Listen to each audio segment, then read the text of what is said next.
Hello, welcome. How is it going? Looks a little empty on the table today. Let's fix that.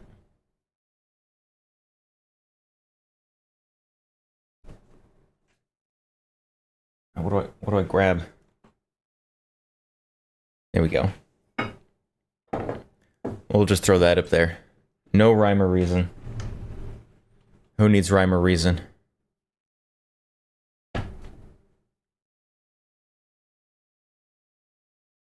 Two ARs on the table tonight.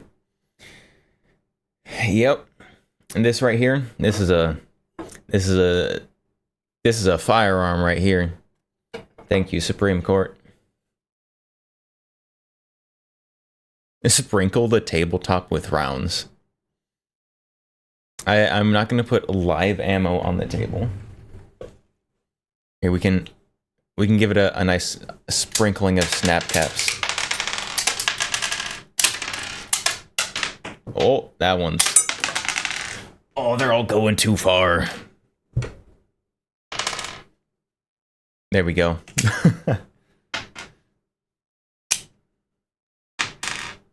just throw them around.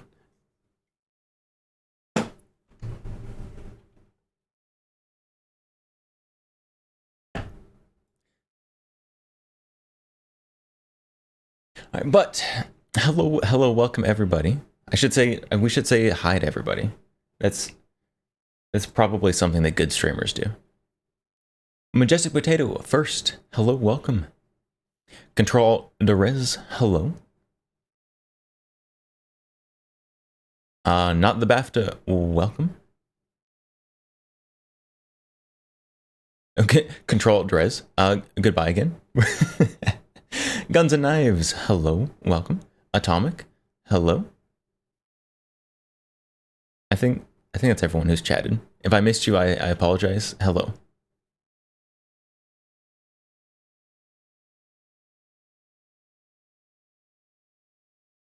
Man. Lots of Cabots pulled from the gacha today. Both Majestic Potato and Fruit Salad Puncher. Oh, Fruit Salad Puncher, hello. Both Majestic Potato and Fruit Salad Puncher got Cabots.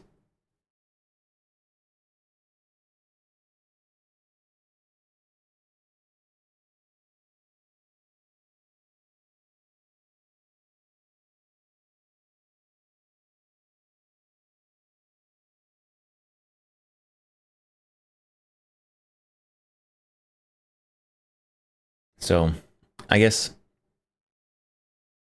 today I started a stream with no plan at all because I'm a good streamer. So I guess we could we're just gonna ramble. There is at least one video that we gotta watch.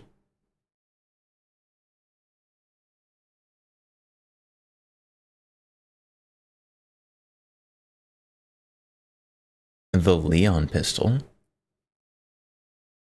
The Leon pistol? Is that not a Beretta 92?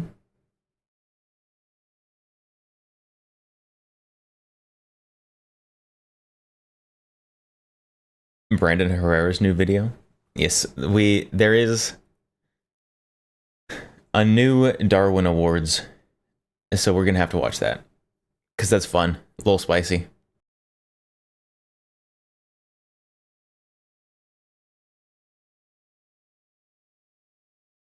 You're being bullied. I guess we should introduce the guns on the stream. We do have generic AR-15.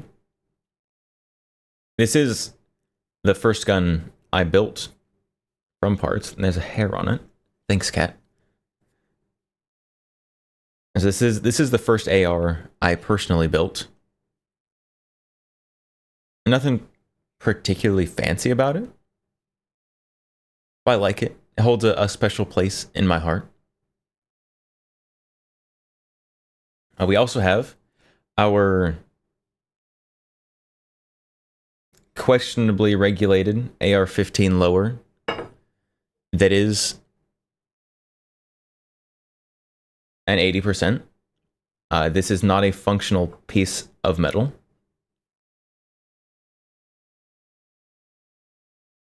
EU keymod. I know keymod is gross. I'm not a fan of keymod.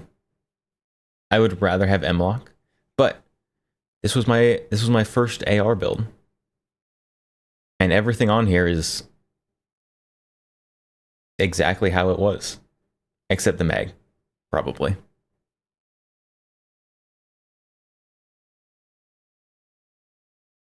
Keymod enjoyer based. No keymod enjoyers here.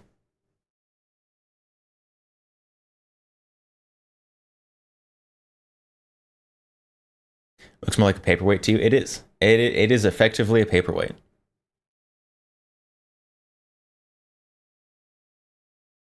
But yeah, who knows what the ATF is gonna run with since this Supreme Court decision.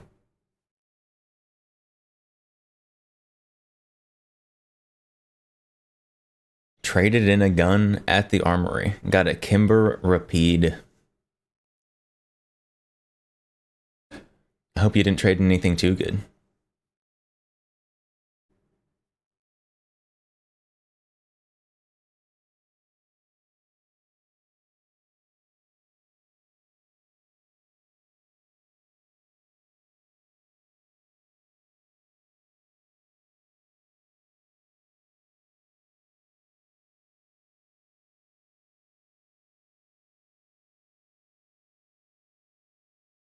All right, so AR, we have the not a Glock right here. So this is our Gen 3 style Glock, I guess. This one was not made from an 80% frame.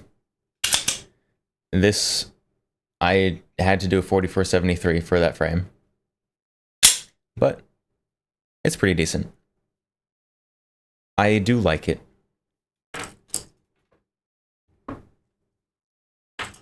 And we also have the HK VP70.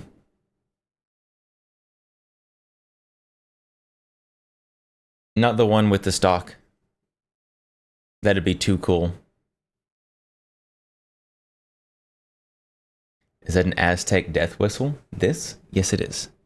Yes, it is. It is 3D printed. You kind of see a little shimmer there. Ooh, shiny. Yes, this is a 3D printed death whistle.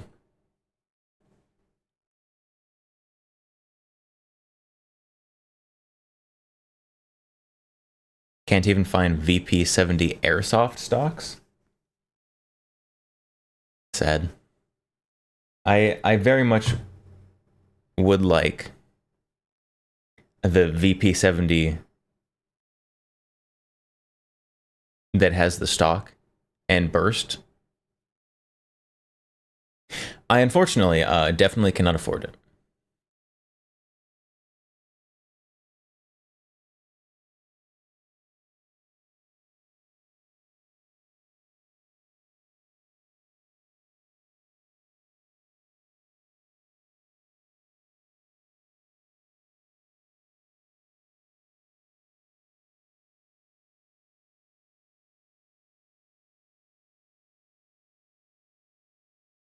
All right, but we have since we've now introduced the guns.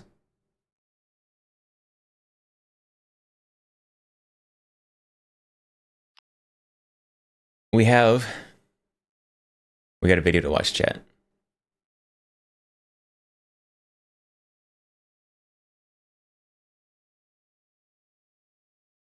There's a new Darwin Awards. Number 17, apparently. That is a lot. With guest.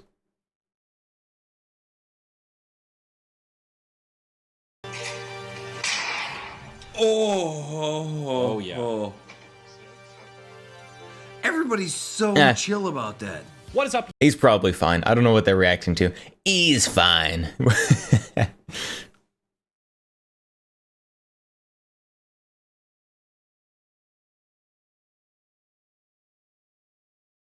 Glock 34 in a B&T USW chassis and FRT would be real nice. So this is a 17L length. So a little longer than the 34. Very similar though.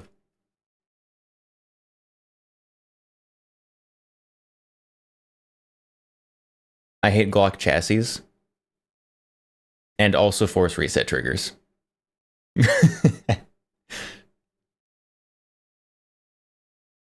If I'm gonna get if I'm gonna turn a Glock into a PCC, I'm just gonna get a PCC that's actually made for it. And FRTs are so wildly uncomfortable.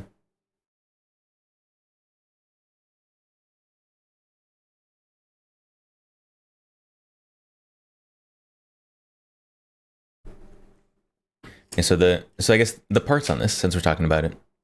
So the upper is all Thfiri.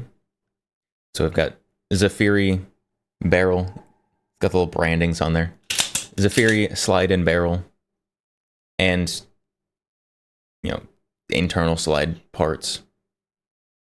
And the lower is the SCT Glock 17 lower.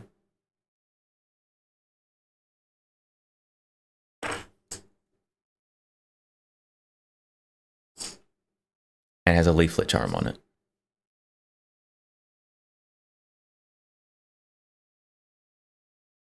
You've been a subscriber to Brandon Herrera for so long. You remember his third video was the first meme review? I don't know the first Brandon Herrera video I saw.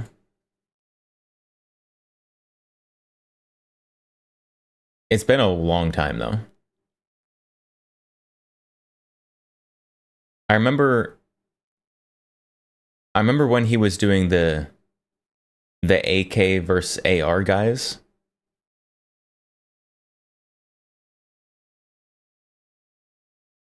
That might be around the time I found him. I'm not sure though. It was probably longer ago than that.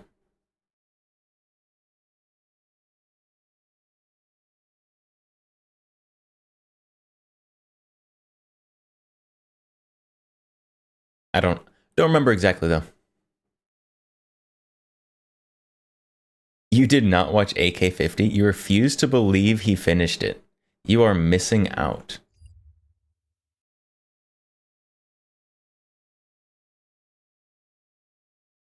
Nunchuck SMLE. That sounds horribly cursed.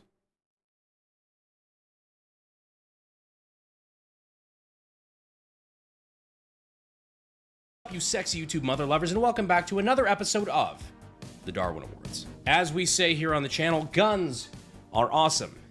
Idiots, not so much. When you put the two of those things together, you might end up with the winner of what we call a Darwin Award. Wait, Brandon, what's a Darwin Award? I'm glad you asked. A Darwin Award is something Chat, awarded. don't give yourself a Darwin when Award. You fuck up so dramatically that you've actually removed yourself from the gene pool, and the fittest continue to survive. And for our purposes, we use these as kind of like gun safety training courses, where we can both laugh at idiots while also showing you how to be safer with firearms. And you remember follow when the Brandon basic Herrera rules of gun was safety, skinny? Which we'll get into later. And if you He's couldn't tell by not the voice, I will overweight be now, joined for today, sure. probably sporadically, by the one, the only King Trout. I have no idea why I'm here.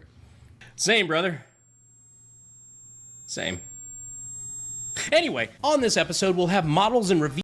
How's your tinnitus feeling, chat?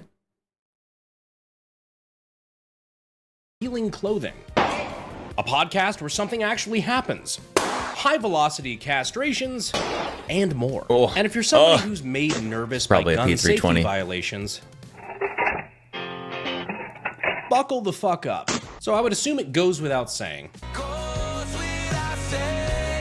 that when we talk about the rules of gun safety, it's mostly in the application of a range environment and not, you know, robbing somebody with it. That's a horrible idea, especially in Texas. What's an even worse idea is robbing someone with a fake gun, because occasionally someone with a real gun might show up. And so we have Mr. Black and Mr. Oh, Blue. no. jumping over the counter of a 7-Eleven or, you know, some similar. Little stick-up situation. Yep. I'll get that from time to time. I think I've seen this video. Tyrese Gibson? No! We got 2 rounds fired right out the gate. Oh, yeah. Oh, this guy came in gun drawn. This guy knew what was going on in there. Yeah, he's got it under his arm. Pop. Oh, dude, that last one was nasty, man. Just reaches over. That's my favorite part of the video. It's fake, it's fake, it's fake. Oh! It's fake.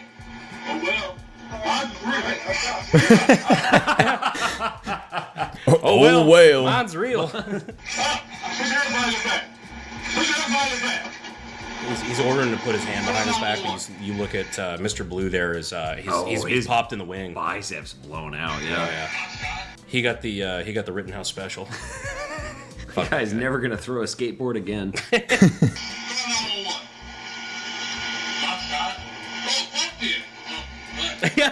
I fucking love this guy. I'm shot. Oh, fuck yeah. Normally, this is where we would do the 4 rules of gun safety. We'll save that for later on. This security guard guy.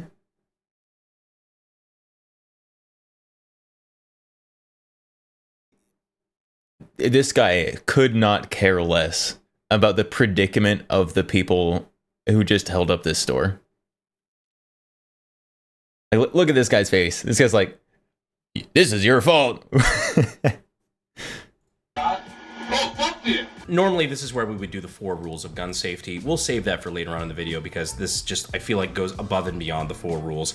Don't try to rob a fucking convenience store with a fake gun. I know the intention is like gun safety is key. Also, don't try to rob a convenience store with a real gun. Just gonna throw that in there real quick as well. But I want to see guys get smoked. That makes you most of the audience. I'm not okay in the head. That makes you most of the audience, I think. Now our next... Your chat. Are you just here to watch people get smoked?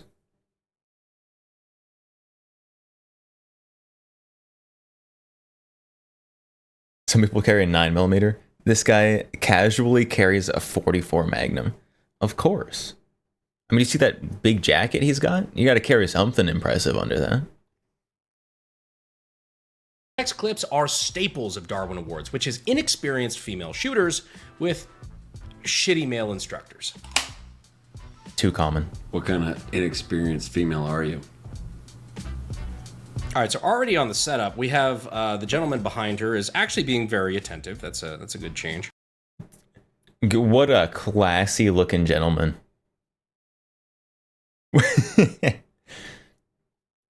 Athletic shorts, no shirt, no hearing protection. He might be wearing glasses. Out in his backyard shooting guns. Let's see where this goes. Looks professional. This guy is many things. None of them are professional. She's very scared of the firearm right out the gate. Love her shooting position. Love her stance. Love his outfit. It's a great fit. It's the King Trout fit, actually. It's going to be everything you wear from now on is going to be known as a Trout fit. Oh! Yeah. God, points it right at the fucking... The cameraman never dies, and unless he does. Do you also that cameraman as hard as I do every time? I hate that. No. So I'm so jaded to it, man. I've done what? How many of these Darwin Awards? Fucking, I don't know, 17 at this point. Still hate that. Every time I've had a firearm pointed at me, I've had a bad day. It's even worse. It's the smile. If that Latina wearing a yellow sweater and red shoes shot me to death, I would have been very upset with a smile on her face. Like, as bad as this is, her pointing They're a fucking both gun smiling. at the cameraman's face. Both these guys are smiling. Clearly in someone's backyard. That's not a shooting range. They're just in somebody's backyard. Devil's advocate, maybe they're out in the country. Could be. That could be a fact, but Yeah, I don't know. That looks like someplace you should not be shooting a handgun. So if you think this one is bad, then I can do you one better. Oh, let's see it. So we have a female that is shooting an AR-15, right? Rattles off a burst. Goodness. Little burst. And points directly at the camera. Is that a full auto? With a brace on it? I love that noise he makes. Hey, don't point that at me. Yeah. I made a similar noise when I went, ah! Something I just noticed about this, not to fucking narc on anybody, don't know whose this is. That was very much a burst, yeah? Yes. I want to zoom in on that stock. Oh, you can't have that. That's You can't have that. Look at her arm going through that. Yeah, that's a brace. We don't talk about that. That's an FRT. Maybe she works for the ATF. Who knows? It would make sense, her not knowing how firearms work. So now this feels like a very appropriate time to talk about the 4 rules of gun safety. Never point a gun at anything you're not willing to destroy, which in both of these cases I'm assuming includes the cameraman. Well, both the last 2 have broken that one. Always keep your finger off the trigger until you're ready to shoot. Know your target and what's behind it. And the 4th is to treat every weapon as if it is loaded, which in both of these cases I'm fairly confident they were. Is the next one gory? Would you like it to be? Show me gore. Show me gore. Show me gore. Fine, you know what? Fuck it.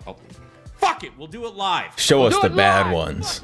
Now, we do videos like this, it tends to bring out a lot of opinions about guns in the comment section. And when it comes to that, I think you're only as good as your sources. I have opinions. And a lot of the people in the comments that I would say have uneducated opinions on guns probably get their news Some of from my a biased opinions are source, which is why I like mildly partnering with people educated. like our sponsor, Ground News. It helps you see the same news from multiple sources while also Ads. identifying the biases Chad, there's that ads. those sources probably have. Like this one, for example. Federal law banning handgun sales for 18 to 20-year-olds is unconstitutional, appeals court rules. So the government was basically trying to say that an 18-year-old is responsible enough to vote, pay Ground taxes, News does join the seem military, carry all sorts of like crazy a good- weapon a good systems thing. in combat, I but not obviously have not responsible enough to tested own it. a handgun. On this one topic, Ground News analyzed hundreds of sources, and there was a shocking amount of blind spot there in the left-wing media on this topic. You gotta hear some of these headlines. Clearly, there isn't enough gun violence in America because you'll never guess who can now legally buy handguns. The same people who have always been allowed to buy rifles What? and shotguns. But then you have headlines What kind like of a this. title was Appeals that? Court strikes down federal ban on gun sales to under 21 buyers.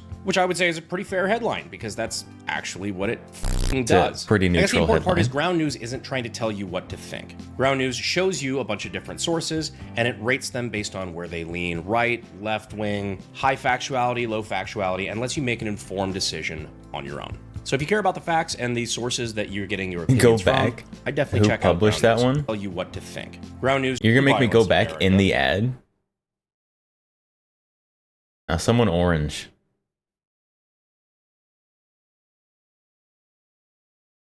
I don't know what logo that is. It's orange. And you can get their unlimited access Vantage plan for just $5 a month. All you have to do is scan the QR code or go to ground.news/BH. Thank you to Ground News for sponsoring the video. Back to Darwin. Have you ever seen those, like the Middle Eastern videos where they have the like the blank loaded shotguns or whatever, and they twirl them around, they fire them into the ground? Yeah, like the wedding footage type thing. Yeah, exactly. Middle Eastern weddings are Having a good, wild. grand old time. Grand old time. What are you doing, brother? What gun is that? Usually it's these like black powder. That guy's muzzle leg is loaders not or black okay. powder shotguns or something. He puts it directly on his foot. He's so chill about it too. Oh, he's Look, not he chill just- here in a sec. No, he's like oopsie poopsie. Let me do the dude. Come on, Eileen. Do the one hand hop. Yep. And then he's like, hey man, can I just give you a big hug? Oh. Oh, you're gonna have to blur that. This shot. Oh, Oh, yep. Oh, this I is can't gonna even be see like, it and I know it's if bad. you want to watch the full version, this is gonna have to be Pepperbox. There's no way we could put this on fucking Oh YouTube. yeah, that's beef jerky. It's like you ever had a fucking hangnail? But like the hangnail is like your entire foot. And if you just kept peeling, it would go all the way up to your fucking tibula. That's what that looks like. People, for whatever reason, just that is And that is a horrible description in the best way. Very visual. What a way with words. Just feel like blanks don't do anything. You think that was a blank? I do.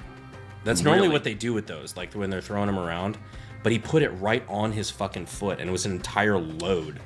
I usually love blowing loads. He on got an feet. entire load on his feet. Not gonna lie, that's pretty fucked up. But if you still enjoyed it anyway, you probably belong here. If your sense of humor is as dark as mine, you should probably subscribe. Or, you know, just check to make sure YouTube I thought this was going to be a second ad. because they keep fucking doing that. Do you want to see an instance of both bad gun safety and a man mansplaining gun safety incorrectly? Of course. Mansplaining. Glock. Got the There it Glock is. case and ooh. Wow. Holy God. Jesus Christ. Okay. Oh, she's just like me in college. What streamer is this? I recognize her. This is some like big streamer. Oh, she also has her chat there. I don't remember her name though. College. Oh, no. Well, I'm still here, so. So I love right out the gate, we have so much information because we have the fact that some of The those floor magazines bed. clearly have ammunition in them. And also the fact that this woman is willing to point the gun not only at Twice. the cameraman, but herself. Herself twice. Oh, stop. Come on. That Put is that free.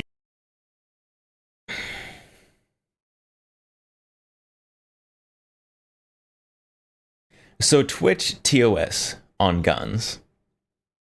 This is clearly being live streamed on Twitch. There's chat there. You've got follow notifications, a little sponsor banner. Twitch TOS, pretty good about guns, honestly. As long as it's legal, as long as you're being safe, it's okay. This is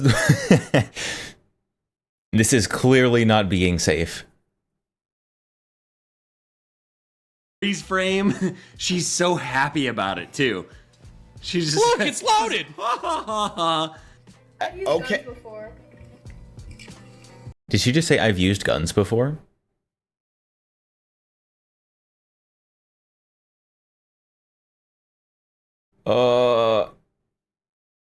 Someone should have taught you better. Checking if it's loaded by looking down the barrel. Very effective. I mean, it's not really very effective, but it is a way to do it. For sure. You have, here's the magazine. Loaded magazine. Here's another, you have two magazines. Another loaded clips. magazine. Sorry, clip.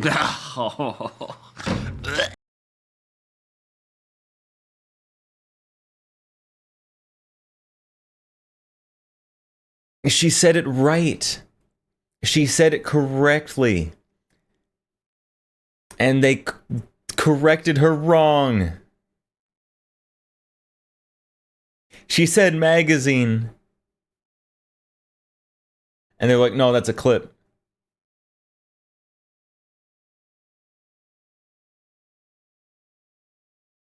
Chat.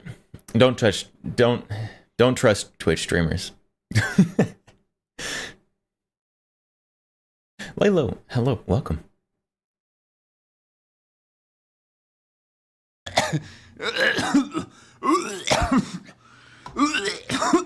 If this is rage bait, this is expertly done. I know this is probably like my gun autism coming out, but just the fucking gall to correct a woman on, oh, it's not a magazine, it's a clip. Oh, what's a magazine then? It's different.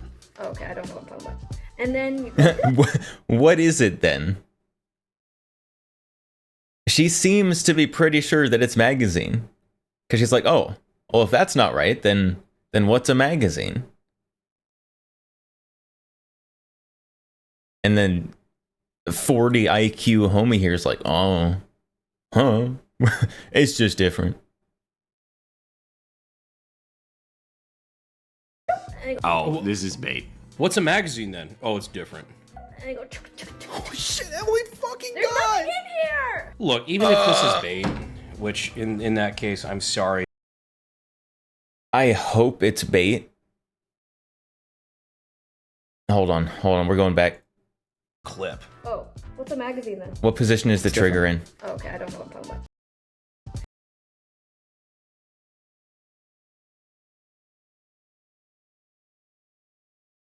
And then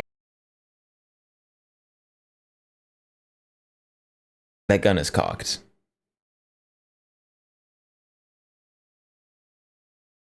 It's, well, so much for it not being able to be fired if something were to go wrong.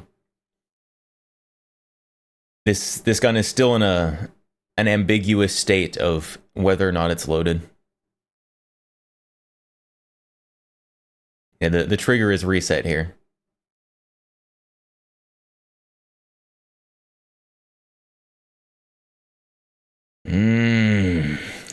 Schrodinger's bullet.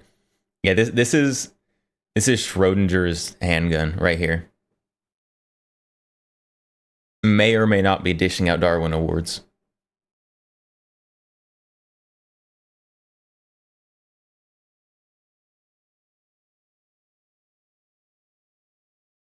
You wish Glock did a Ferrari move and banned her from buying Glock products? I don't know how they would enforce that. Is the mag to the side loaded? Yeah, so there's 3 mags in the box. 2 are loaded, 1 is not.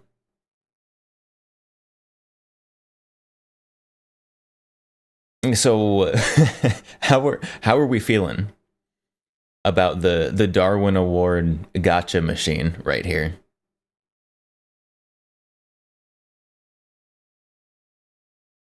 you go. Bloop, and you go. Oh, this is bait. What's a magazine then? Oh, it's different. And you go. Oh shit, Emily fucking There's God! nothing in here. Look, even if this is bait, which in that case, I'm sorry that I've given you any recognition. I don't know what your name is, and I don't fucking care. You still don't point a fucking gun at people? I've got a lot of gun tooting strings. Do you really trust me to make sure that the gun is properly put away? Huh? There could be like just an extra bullet in there, and you're going. I'm not putting my hand on the trigger. I'm not that stupid. Okay. A bro here doesn't know the difference between a magazine and a clip, but at least at some point he realized that there could be a bullet in the chamber after she pointed at him like 3 or 4 times. Well, she at least knows that rule. Okay. Chad, would she get a 7-day ban if she killed me? Well, if her name was Alec Baldwin, she'd get a slap on the wrist. She's got a flat ass, too. That's your biggest takeaway. What? Was there a gun in that video? So this next clip I have a Perfect. bit of a point of contention with. I'm pretty sure we've done this in a prior Darwin Awards, but I'm really not sure. So we can just go ahead and watch the clip. It's this older gentleman shooting a bolt action rifle.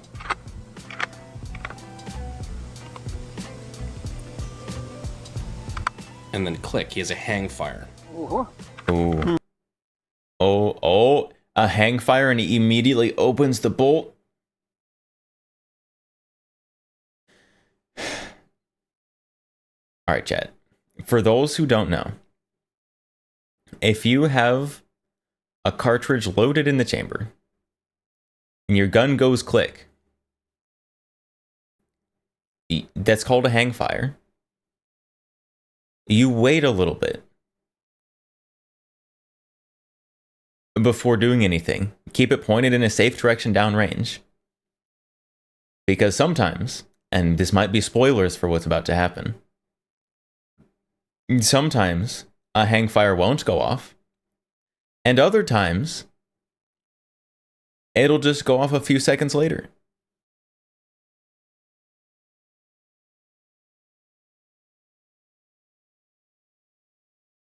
Goes from a delay shot to a spicy firecracker. Yeah, I think this guy's about to be holding a spicy firecracker. So he resets it. May not be. Oh no, he recocks it. Bolt action rifle might be a bolt action shotgun. Looks like a fucking Taz from Tarkov. Recocks He keeps it resetting again. so he can re-pull the trigger. Nothing.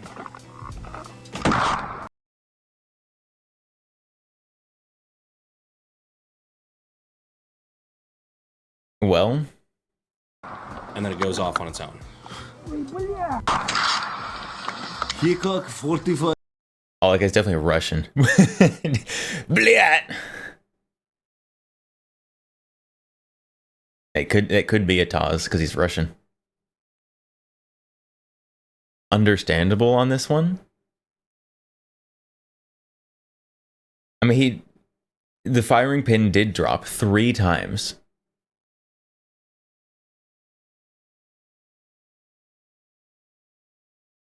I don't know what he set the gun down to go do, but he left the round in there.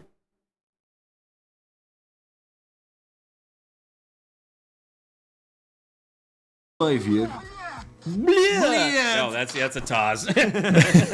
my fucking problem is I watched this video originally. I'm like, wow, that's fucking crazy. Like everybody else who like shares it all the time.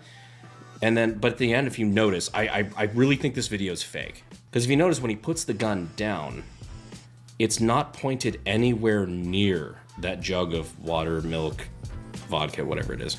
There is 0 recoil on an unsupported shotgun. And it's pointed 20 degrees away from the milk jug. 100%. So he's got a buddy over on his left that shoots and blows up that jug. And that was... Okay, that's honestly.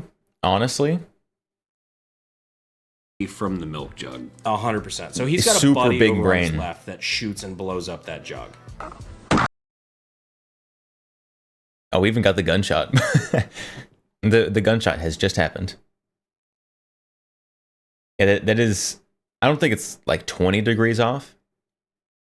I think it's probably like 10 to 15 degrees off. But like clearly not pointed at that.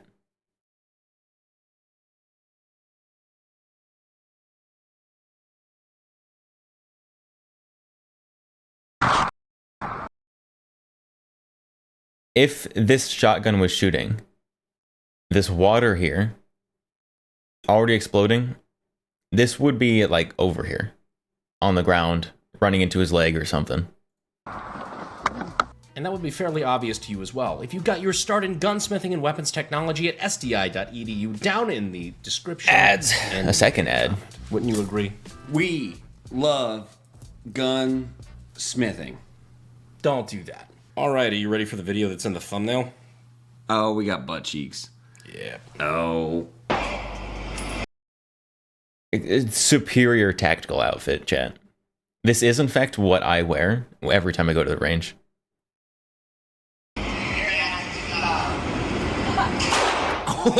Oh. Oh, that was worse than I expected it was gonna be. I thought that was just gonna be like used as clickbait thumbnail, and she was just gonna like get brass in there. Oh my goodness. She actually shot off shots at her feet.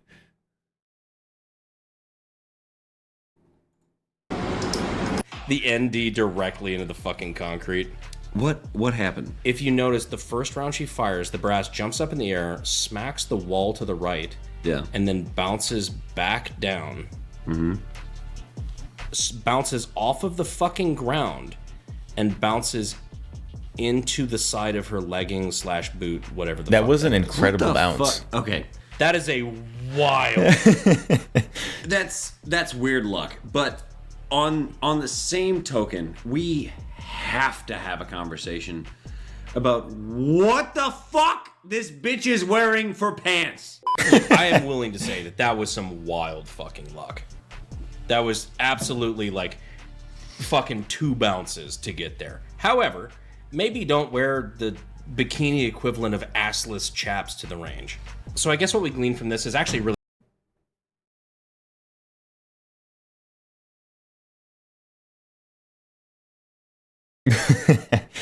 Well, chat, I guess I gotta stop. I guess I gotta wear real pants to the range now. Grizz on a daily basis. It's true.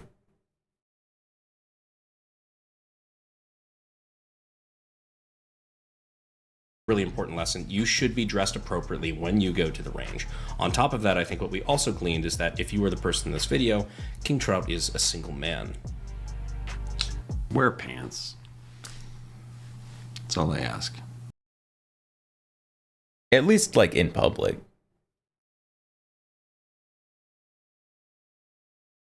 You know, when you're at home, you don't have to. As long as I don't have to see it.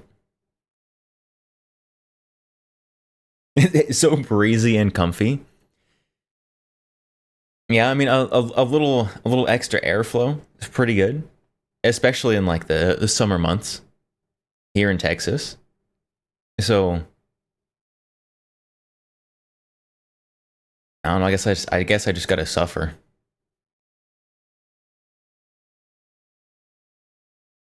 You can wear your kilt still. You have shorts underneath a kilt.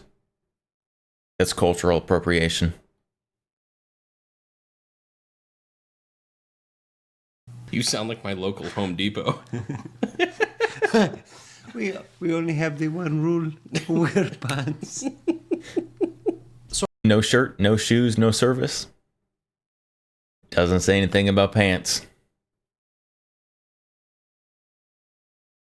Which is why every time I go to McDonald's, I'm wearing a shirt and shoes. And they give me service.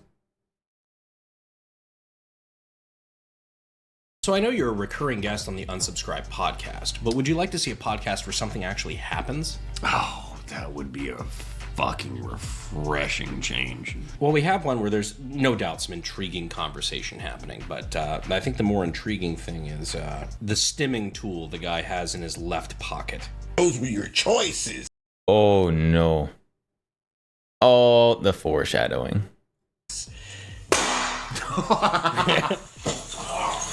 Who shot who? Somebody got shot? Oh my god. Oh. I don't know what my favorite part of this bit is. Yo, who shot who? Bro's expecting them to shoot at each other.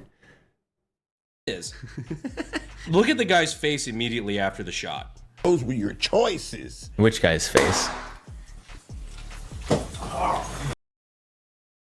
This guy's checking to be sure he didn't get shot. Who shot who? That guy's a fucking OG, man. He's been rough places. That guy goes hard, man. He just does the pat down on his legs. Boom. Just Who shot who? Who shot who? But meanwhile, the guy who has the NB. he's got the. Oh, it definitely didn't hit him though. No, he doesn't get shot. Like he's clearly not hurt. He'll have a little burn on his leg, probably. God knows what. What the fuck was he doing? Pulling the trigger. Yeah, it appears so. Unless it was, oh fuck! Don't drop it! Don't drop it! Don't drop it! Now, a lot of people think that a Darwin Award Always is a good something time you to get clown for, on the P320. shooting just yourself. But in reality, there's lots of ways to remove yourself from the gene pool. See, the key to a Darwin Award is making sure you can never reproduce. Like, do circumcisions count? Too Jewish. Somebody shoots their balls off? This guy comes close, so this is what we will refer to as nearly nutless Nick. So the guy's clearly in a hurry. He's doing some sort of competition stage, something I would like call that. someone and that. he was reholstering when... Oh yeah. Definitely had a finger in the trigger. Everybody's so chill about that. It appears to me he's got fingy on the triggy. Look at how much his pants ripple. That's concerning.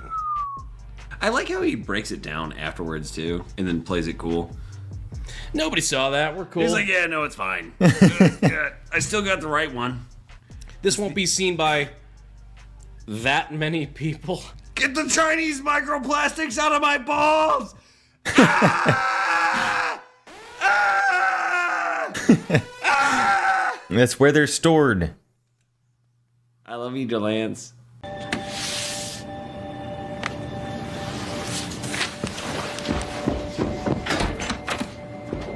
So last time we had nearly nutless Nick. Would you like to see nutless Nick? I would love to see Nutless. Oh, there's a right, so nearly here we nutless have and a just a- nutless. Oh, this is an upstanding individual. Is that a store or his room? I honestly don't know. That fucking hood rat. Upstanding Oh, gentleman. outlet. Yeah, he's just got a hand. This is some kind of store. Very messy. It could be recently looted since this guy's got a gun. Gun he's tucking into his waistband. Then as he reholsters, boom. Oh. Immediately, you could see by where he grabs. That wasn't good. He goes for the check.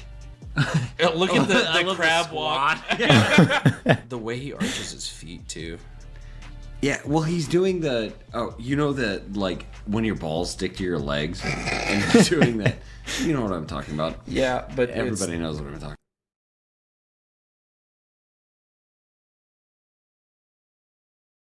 So you know when you peel a banana and you've got like the different pieces of the banana going in different directions? He could be sticking to both legs at the same time. Talking about his balls aren't sticking to much but the floor right now. pop. I think it's fair to say that gentleman removed himself from the gene pool. Yeah, he strikes me as the kind of guy who is probably late on child support, so he's probably got 3 in the books already, unfortunately for us. But no more to come. Can we rename that dance the Child Support Shuffle?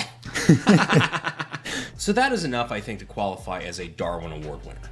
Yeah, he removed himself from the gene pool. It definitely is some Darwin This last Award. one, though, has been floating around the internet, and I just kind of wanted to talk about it. This is a guy who tried to remove himself from the gene pool in probably one of the most inconsiderate ways possible. This guy comes to the range under the guise of wanting to shoot a handgun. The instructor, of course, thinks this is any other day, is happy to go out there and show him the ropes, teach him the rules of gun safety, and make sure this is a good experience for him. Unfortunately, this man has other plans. And I'm not really sure how much of this we can show on YouTube, but I thought it was important. As soon as the weapon is past this guy, he immediately jumps backward and attempts to end his own life. He fails at this as he falls down, and the instructor, trying to take control of the situation and prevent a tragedy from happening, ends up being the recipient of one of the rounds the man in black meant for himself. Now, I'm not sure if this scenario ended in 1 death or 2. This is obviously an extreme example, but it illustrates a point. If you're ever in a place where you feel like something like this is the only way out, your actions have repercussions. And a lot of times other people pay the price. In this case, an innocent man. I know it's been a while since we talked about this, but in this case, I think it bears repeating. Everyone goes through rough shit. There are resources available. We've all been there. I know personally I'd much rather hear that you lived a long, happy life than know that you were a willing recipient of a Darwin Award. Anyhow, I hope you guys enjoyed this episode of the So for coming off that seriousness, and for those who don't know, a lot of ranges will, if you're going to rent a gun, they will require you to either bring someone else with you or already have guns of your own because of situations like that. Because it is far too common for people to go to a gun range and try to rent a gun to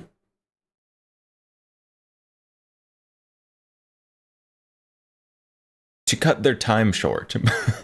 So a lot of ranges will have rules like you have to bring someone else, or you have to also bring your own gun, because things like that will kind of filter out the people who have poor intentions for themselves.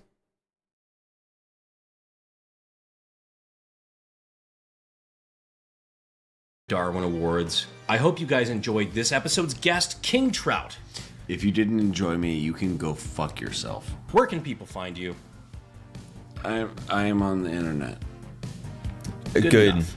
I appreciate you guys for staying to the He's end on of the the internet video. chat. As always, I will see you sexy YouTube mother lovers in the next one. Thanks. Fuel is my obsession to make the perfect weapon, like Rasputin's rise to the top. Man, that one ended on a heavier note. Goodness sakes. Oh, we get an outro. Oh, I'm so What? What? We didn't even get the whole line.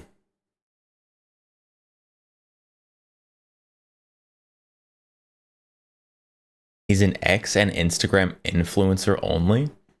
I mean, he shows up in people's like podcasts and videos and stuff.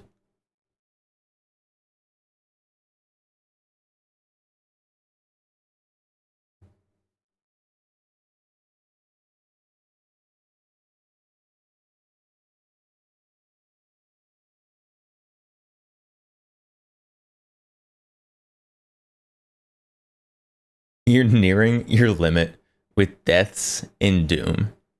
You're gonna crash out. Which Doom? Doom 2016? Doom Eternal?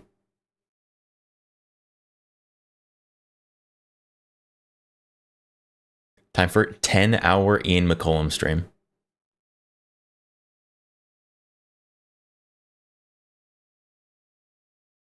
That'd be a long stream. He definitely has enough content that you could watch for 10 hours. I need someone to go and add up the cumulative time from all Forgotten Weapons videos.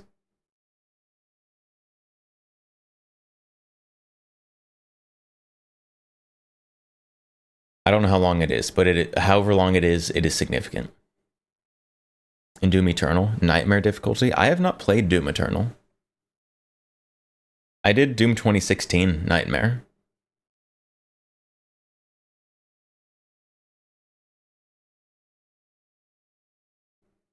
When does Medieval Doom release?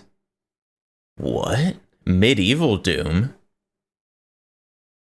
I haven't heard of Medieval Doom. What is that?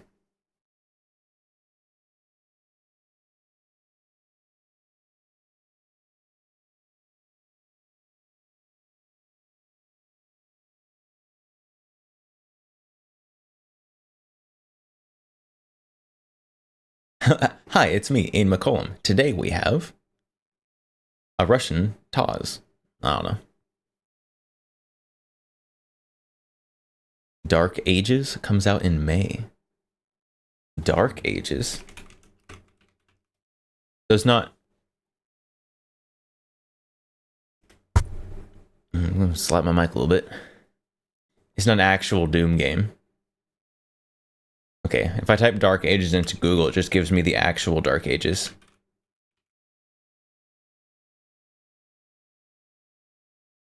Oh, Doom the Dark Ages. Wait, it is? It's an actual Doom game?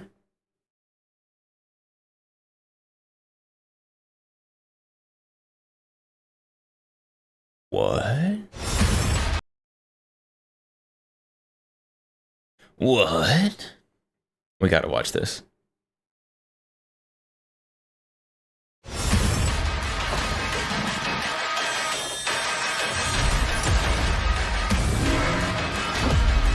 Someone definitely had a laser rifle.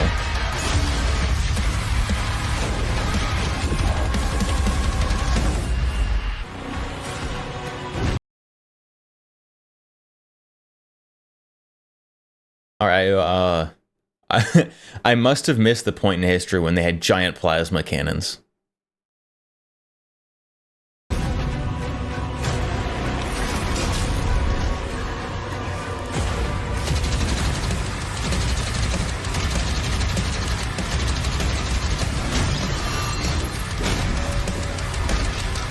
What is going on?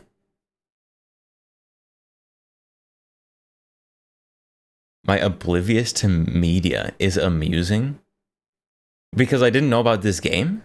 Huh? Wait till I see the dragon. When you said the Doom Dark Ages game, I was thinking like you're gonna be running around with like an axe in like plate armor.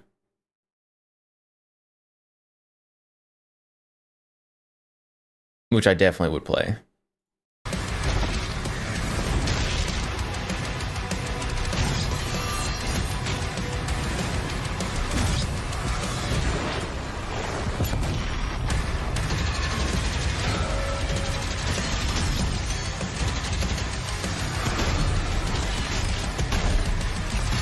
Oh, he had like a flail there.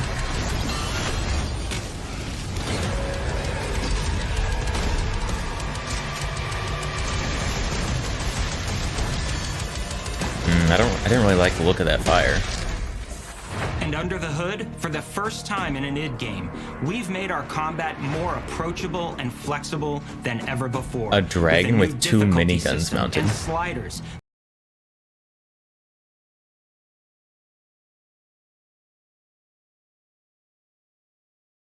Parry. Interesting. Speed. Enemy aggression. So if you're going through like, this is too hard. If you're playing Doom and you need your mommy to come beat the level for you, you can turn down the part that's hard. If you're a coward. That will allow players to tune the speed and challenge of the game to whatever fits them best.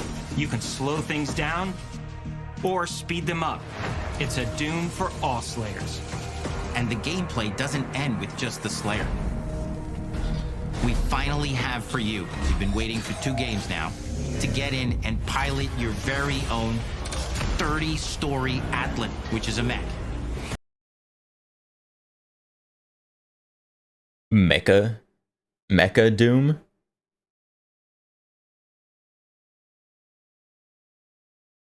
Oh, but also why? Yeah, that's where I'm at right now. So to me, peak Doom was Doom 2016.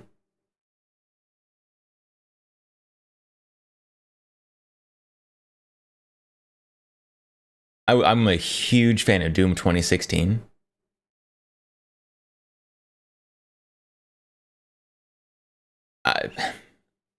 This is a cool concept, but it doesn't feel very Doom to me. I'm going to be honest. It's the size of a building. It's powerful. And you can beat giant Titan-sized demons to death with your gauntleted fists. And if that wasn't enough, we also have for you your very own fire-breathing, Gatling gun-toting cybernetic dragon. Neither... What? What?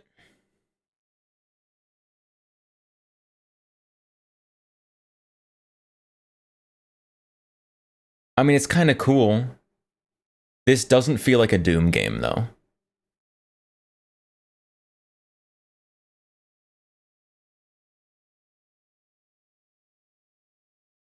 Like, the reason I really like Doom 2016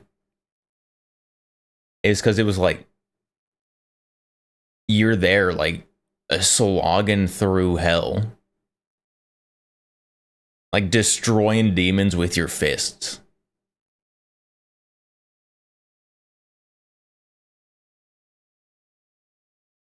This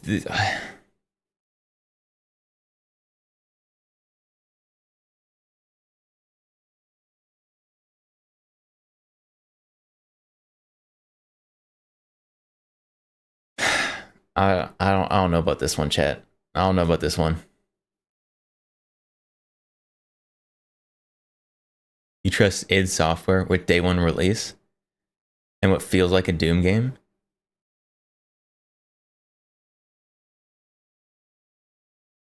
I don't know. I'm skeptical on this one, chat. Neither of these are one-and-done features either. They have a full suite of abilities and even mini-bosses. The spectacle is epic. The Power Fantasy is unlike anything we've made it in.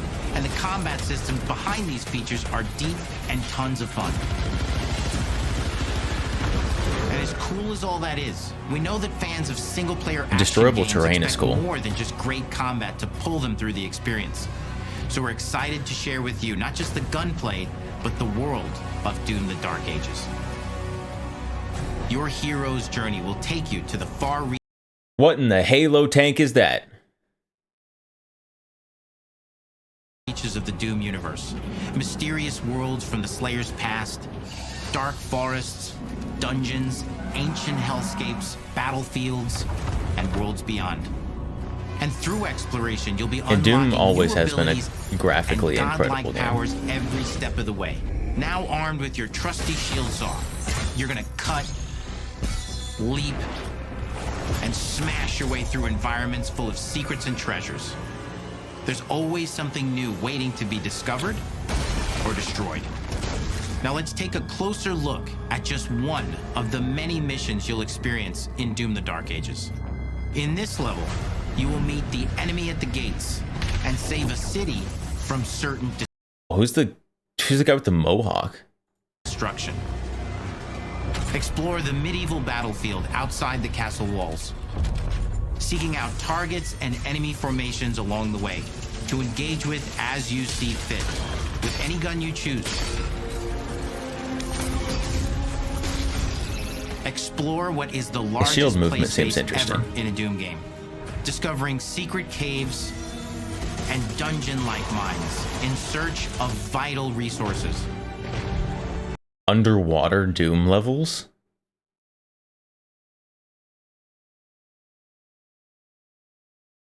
You control the pace of the game. Where you go, who you fight, and the Oh, open world Doom?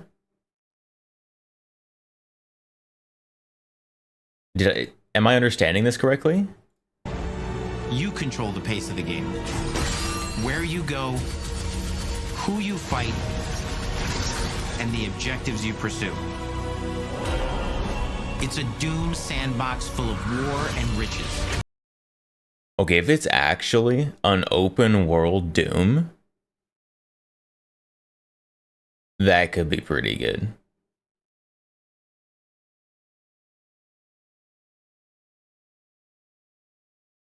Derek, hello, welcome. Why is Doom Guy looking for resources? Because apparently it's an open world game. You always got to have a resource collection in open world games.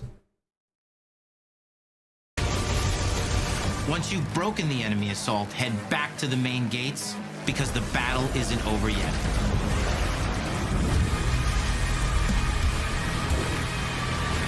Okay.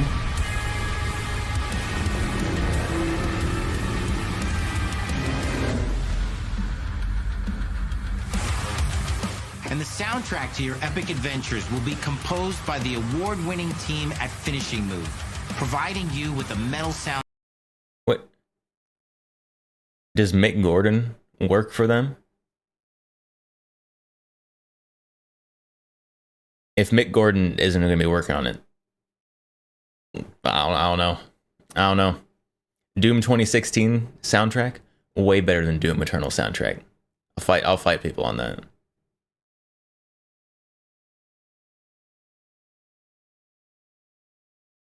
Another Mars settlement needs your help. I've marked it on your map.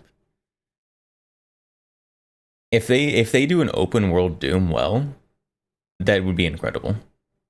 Soundscape that's loaded with guitars, medieval vibes, and pure adrenaline.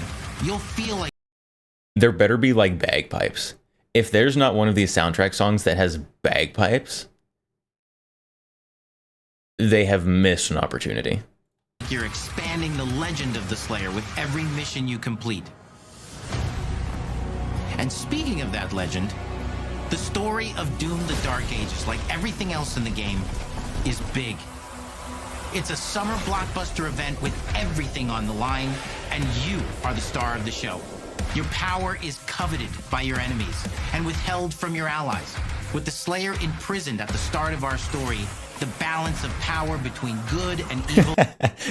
Doom guy, we need supplies to keep the Marines moving. Go gather 15 apples and 15 leaves. If they have supply missions in this, it's going to be like, Doom guy, we need the blood of this specific demon to run this power core reactor. Go collect 50 gallons. Is shifting and time is running out. It's a new story and the perfect entry point for new players. It's easier to Oh, they've got the access now Captain as we've America taken the magnetic narrative out of shield. the codex and into the cutscenes, featuring new characters, old allies, and powerful new villains. And for returning players, it leads directly into the Doom 2016 Slayer's Testaments. It's an action story worthy of the Slayer's legend. Okay, so prequel. Dragoon just followed. Soulless Dragoon, welcome. Thank you for the follow. How's it going?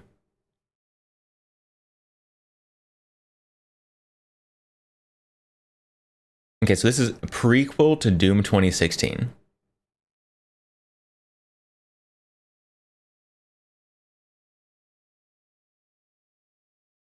They better make this gameplay live up to just the absolute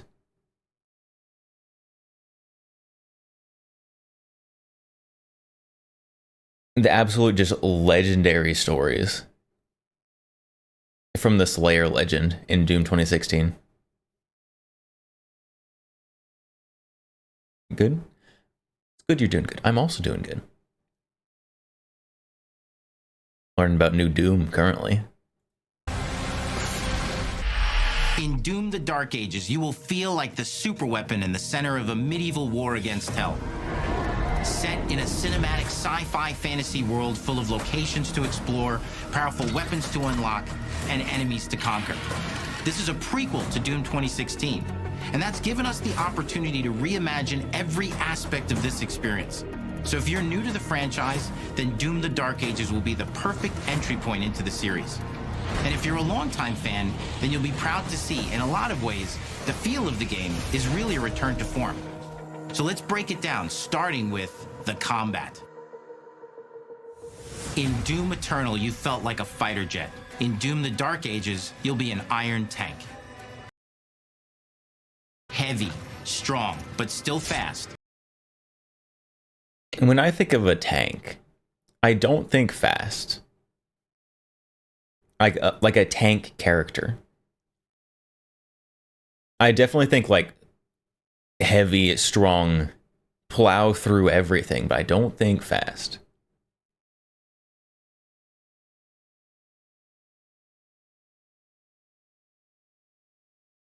Doom is built on run and gun. Might be tough without linearity.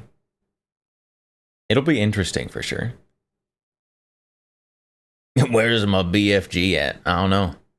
They're probably gonna have some weird medieval BFG. A grounded combat system with an... Whoa, hold on.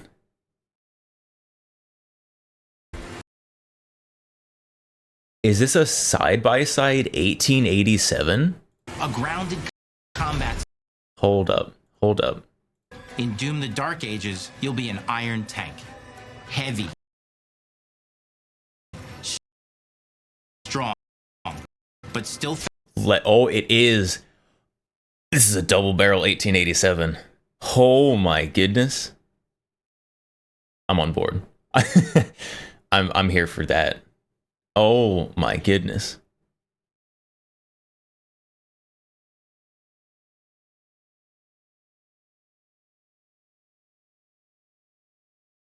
That's that's beautiful.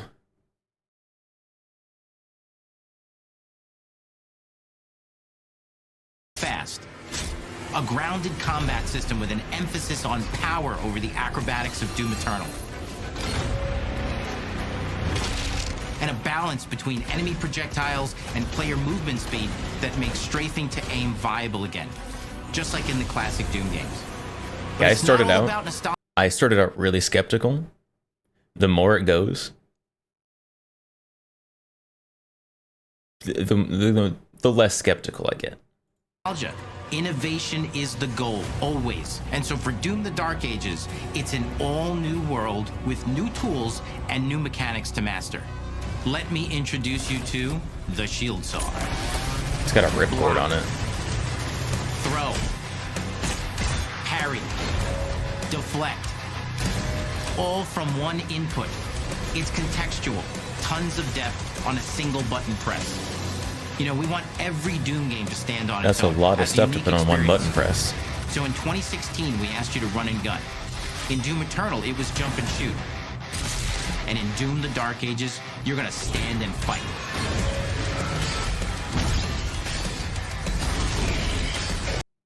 Okay, standing and fighting, big fan of that.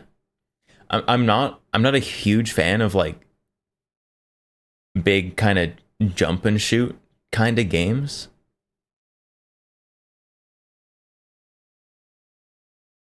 So the run and gun of 2016, big fan of that. Stand and fight, I could get behind that. And the Shield Saw will give you the strength to go head to head with some of the biggest, baddest demons we've ever created it in. But that's not all. Because if you're gonna stand and fight, then you gotta have something to follow up that opening parry with. How about an iron flail? Oh, or maybe an that's what I electrified want. gauntlet. Or even a Doom spiked mace. That's right, we have 3 melee options that are part There's of the the melee Dark system, Ages. all on one input, complete with combos and upgrades, and it's totally awesome. And you can finish off the demons now with an all-new, unsynced, completely in the player's control glory kill system. From any angle, in and out, as you see fit. And it feels amazing. Okay, You'll then. feel unstoppable, smash. The glory kills are looking pretty disappointing. I'm gonna be honest. Just slapping him with a weapon is not gruesome enough. I want to shove my hand into their chest cavity and rip out their heart while making eye contact. That's what a Doom finisher should be. I don't want to just slap them. Your way through the horde with total freedom. And that seems like a ton, but that's just 2 inputs. We got one more really important. Yeah, the finishes are just slapping him. Let him cook? Okay. We'll see. We'll see. But the finishes don't look very good. Button that we haven't talked about yet. The trigger.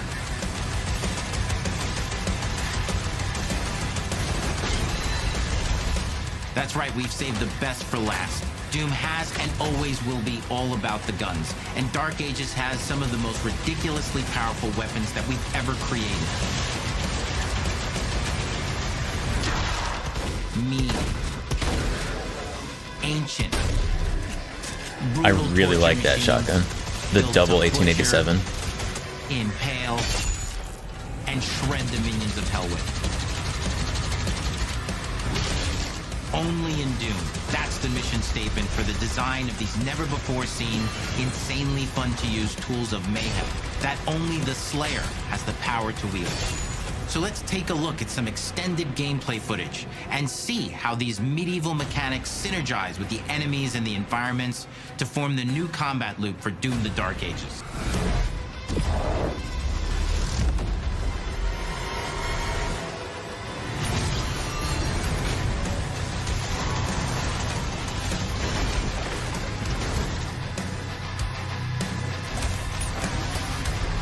I'm waiting for them to cook on the finishers, but they're not doing it. Oh, there we go. Okay. Okay, that one was okay.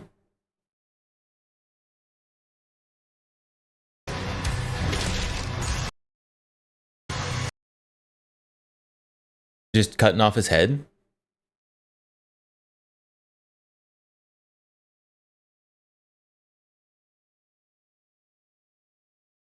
See, that one's good. But the problem is, compared to like 2016, that would be like one of the milder ones.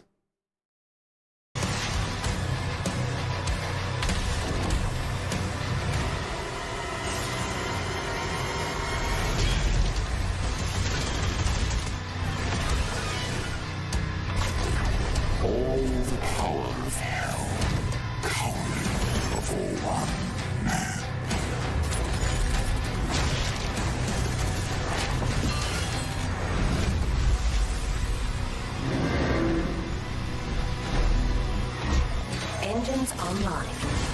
I'm still not sure how I feel about the mecha.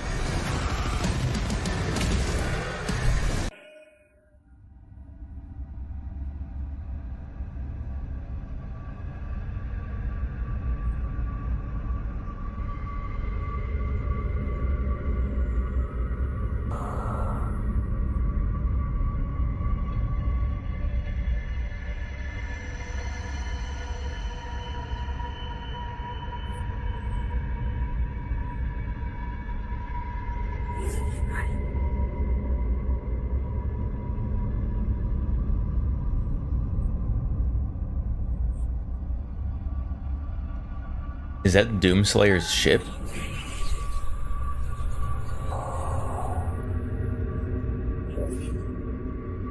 It's like traveling between worlds on this ship.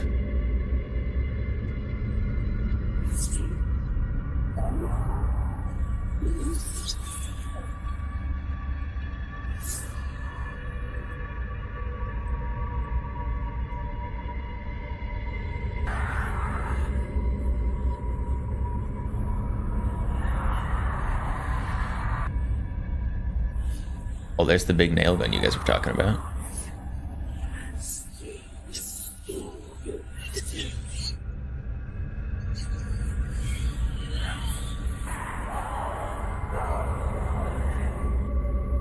Doom: The Dark Ages is an ambitious prequel in the Doom franchise. That was an abrupt transition. Developed by ID Software and published by Bethesda Softworks. Now we've got like lo-fi in the background with like gentle voiceover. This first-person action shooter reimagines the legendary tale of the Doomslayer in a brutal medieval setting. The game offers a fresh take Nothing on the says series' Doom like high-octane lo-fi combat, music. blending its iconic fast-paced gameplay with a darker, narrative-driven medieval aesthetic.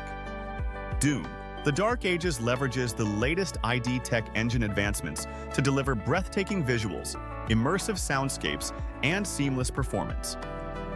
The game is set in a dystopian medieval timeline where humanity is on the brink of extinction, overrun by demonic forces. As the Doomslayer, players explore vast and dangerous realms that merge the aesthetics of medieval Europe with hellish landscapes. From sprawling Gothic castles to scorched battlefields, the game captures the I'm a big brutal fan of beauty sprawling a world Gothic ravaged by castles. infernal legions. The narrative focuses on the origin story of the Doomslayer, delving into his rise as humanity's protector against Hell's invasion. Players will learn about the Slayer's transformation from a mortal warrior to the nearly invincible force of vengeance he becomes in later entries. The story explores themes of betrayal, sacrifice, and redemption, as the Slayer uncovers a conspiracy that ties the mortal world to Hell's dominion. Doom: The Dark Ages introduces a revamped combat system focusing on melee weapons alongside traditional ranged options. The game introduces semi-open-world exploration, with interconnected hubs that allow for free-form traversal between key areas. Players can revisit earlier locations to uncover hidden secrets, solve environmental puzzles, or engage in optional challenges. The game incorporates branching narratives, where choices influence the outcome of the Slayer's journey. Ooh, I like that. And multiple endings. That's good. Big fan of games that do that. Dialogue options and moral decisions will affect alliances, leading to multiple possible endings. Using advanced ray tracing and global illumination, the game enhances the atmosphere with dynamic lighting that interacts with fire, metal, and water. character and demon designs showcase intricate details, emphasizing their grotesque and terrifying nature. I thought we were going to be getting like gameplay demo, not video essay voiceover with a PowerPoint in the background and lo-fi music. Cinematic cutscenes transition fluidly into gameplay, ensuring uninterrupted immersion. Doom: The Dark Ages promises to be a bold evolution of the franchise, blending its renowned fast-paced gameplay with a darker, story-rich medieval setting. With its immersive world design, innovative combat mechanics, and deep narrative, the game is poised to captivate both longtime fans and newcomers alike. The game will be released on May 15th, 2025 on PC, PS5, and Xbox Series That's X like a month and a half away. Now you can enjoy the screenshots without any interruption. Enjoy. What on earth is this vibe they're giving here? What is going on?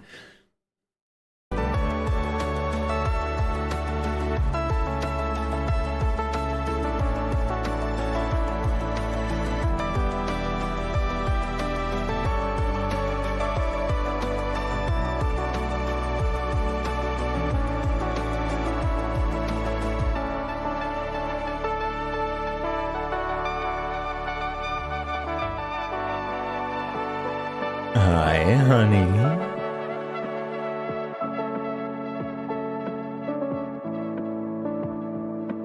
There you go. There's your hi, honey. The vibe. I don't know what the vibe they're going for here is.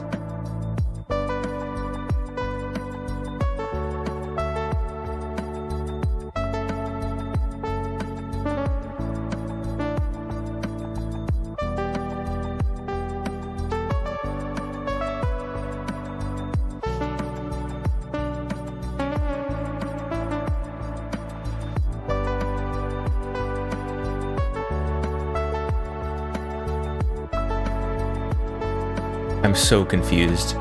The Doom PowerPoint with the lo-fi is such a wild choice.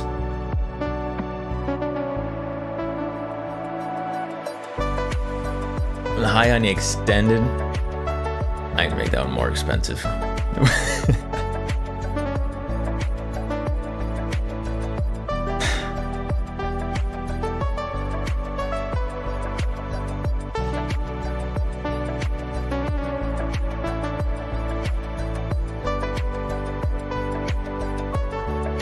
Hi, honey. Welcome home. I missed you today.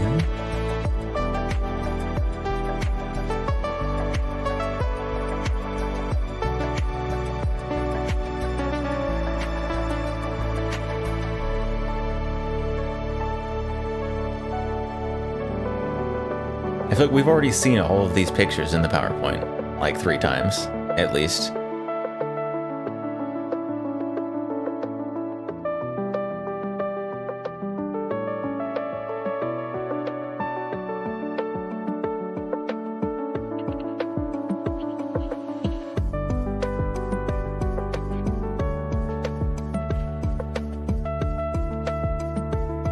Are they just like trying to like boost watch time?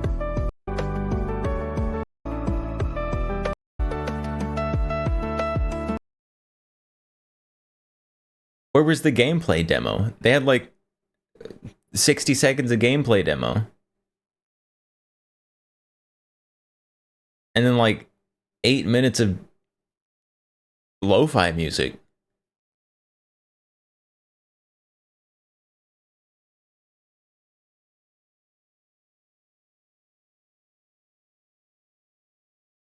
They don't have stamina to last longer. They can only go for 60 seconds at a time.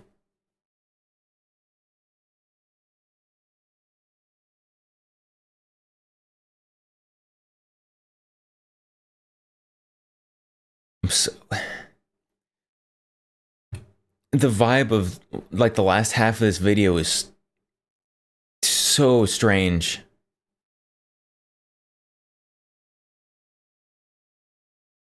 Like this is like a PowerPoint that you make in like middle school. It's like teaching you how to use PowerPoint. And you put lo-fi music over it.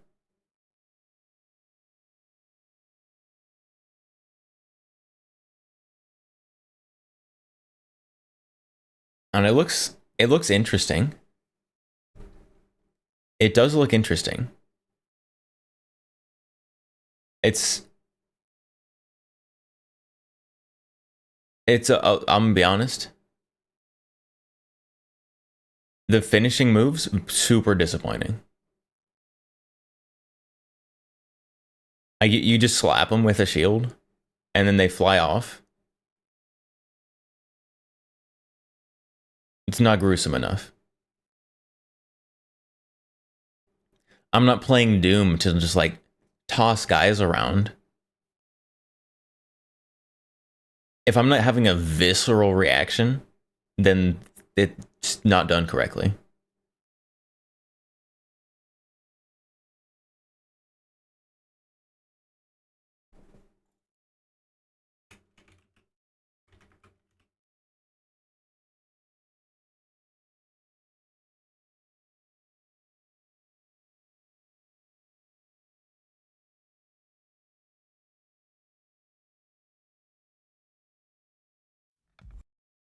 So here we go. Here we go. So this is the Doom 2016. But you will be worse. Rip and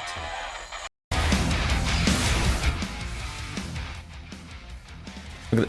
Look at look at it. You throw the guy against a wall and curb stomp his head.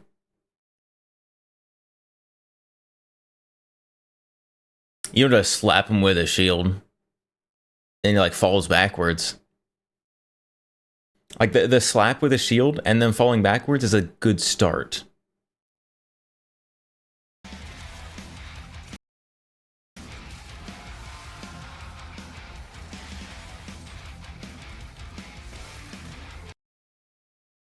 There you go. Step on his knee, break his leg, literally punch his head off. Give me more violence.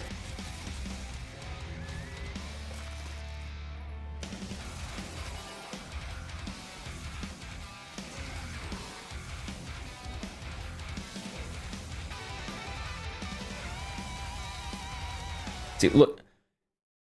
It takes time. The glory kills take time. You've got to force the chainsaw through their chest cavity. There's some weight behind it.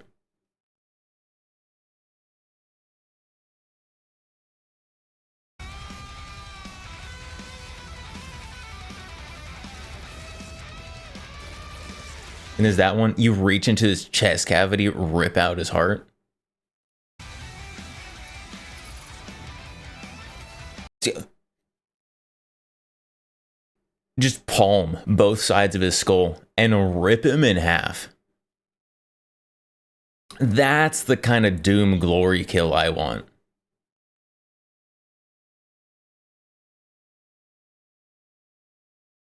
I don't want any of this, like, just poke him and it falls over.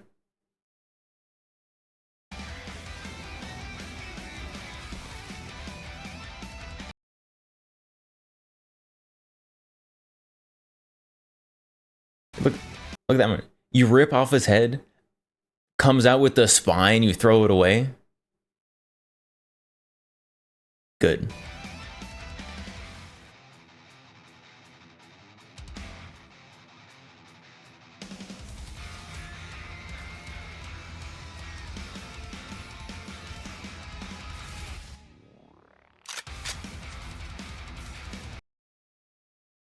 There you go.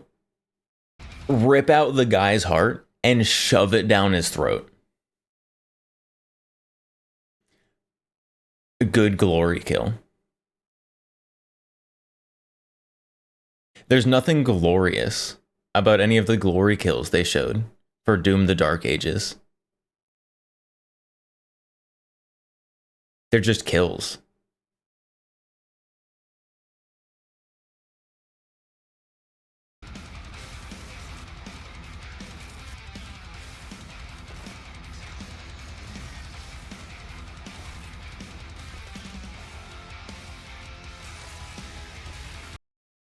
Rip off his horn, beat him to death with it.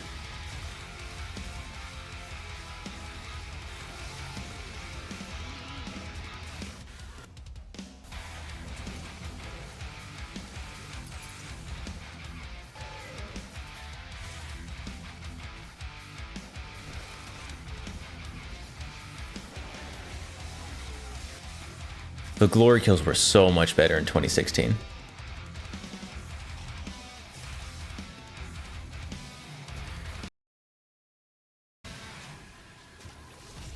No, you prefer God of War more than this? Maybe because you haven't played Doom? A God of War is a very... that is a whole different style of game.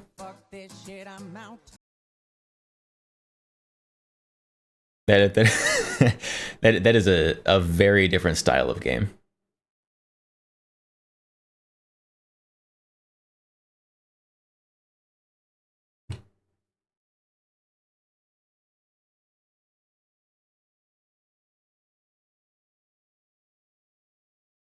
Like Doom is like a run and gun, like gruesome, violent game. Nice leaf chain, thank you. It's a charm on gun.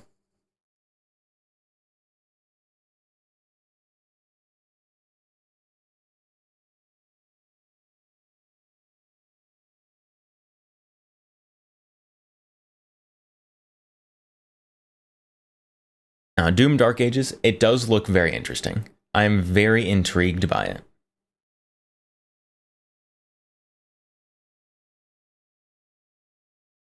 There are some things about it that are disappointing. It's just straight up.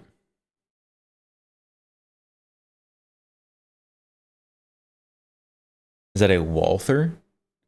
This one is not. This is an HK. So this is the HK VP70.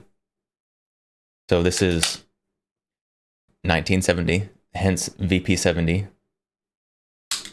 So this is probably the most budget gun HK has ever made.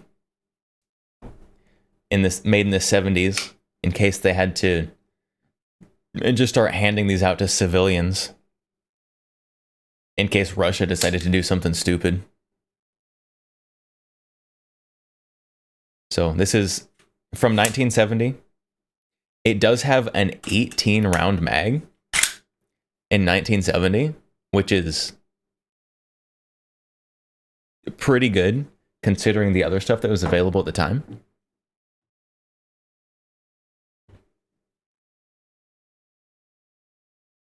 Does VP70 have its stock? No, so I have the VP70Z. It's the VP70M, I believe. That is the stocked burst fire version. And I, while I would like one, do not have near enough money for that.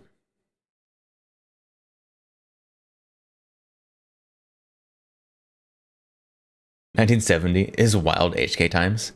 Definitely good piece. Yeah, I'm very happy with it. Very cool gun. Not a great trigger. It is double action only. But it's a heavy double action, but it's fairly smooth. You've got a pretty decent wall on the trigger. So we are empty. So not safe. It does have a cross bolt safety right there behind the trigger, which is not wonderful. It's functional though. The trigger long, heavy. I don't have to rack the slide. It's double action. but it's kind of long, heavy. You do hit a wall. It's a long, heavy trigger, but you hit a wall where it gets even heavier. And you just push through the wall. Man, I'm just running the slide. Muscle memory.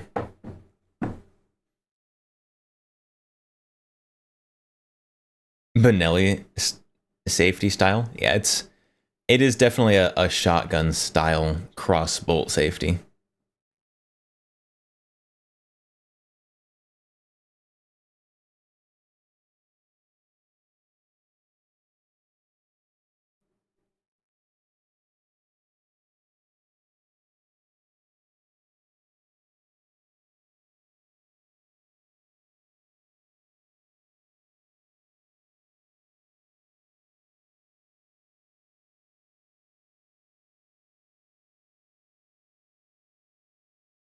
It is very cool gun. Very neat piece of firearms developmental history. And they're not too expensive. The prices have gone up a little bit since I bought this one, but I mean, so has everything, let's be honest.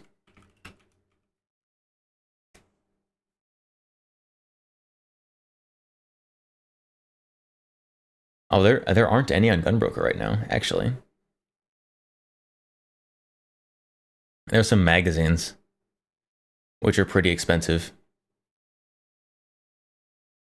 the magazines are a little pricey, but now luckily I have plenty of magazines. I've got 4 or 5 magazines for it.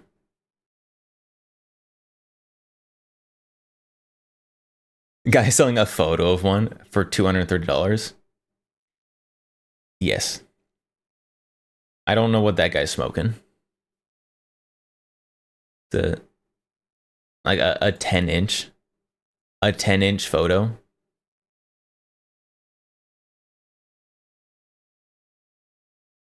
I don't know what this guy's smoking. But I wonder if he's selling the stuff he's smoking.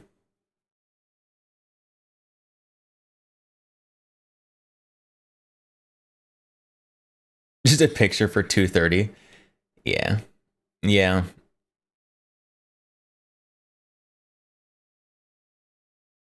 What's the estimate? I honestly, if I guessed an estimated price on VP70s right now, it would be a complete shot in the dark. We can see what they're around right now.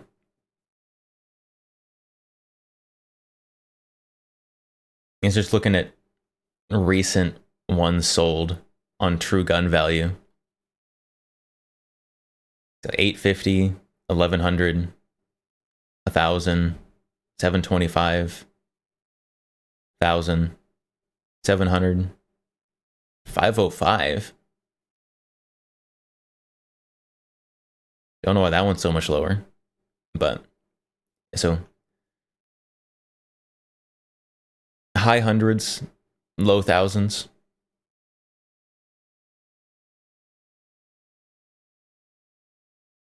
Not terribly priced.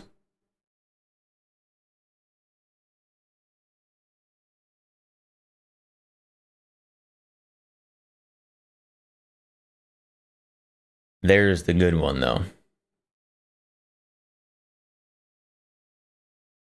This is the one. What's the date? 2017. The stocked burst version one. That's the good one.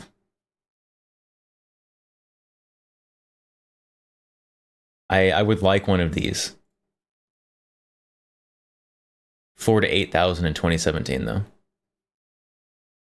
Price realized, log in to view. Can I just not? Why'd I have to log in to view the price?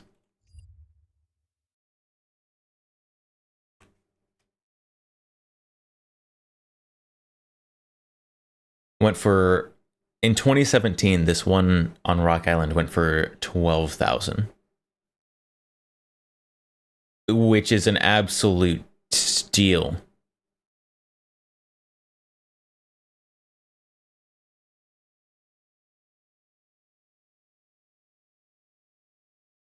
always take a picture of it, make money back. I'm just gonna start selling pictures of the VP70. Only $150 each. It's ridiculous. I hope no one buys that.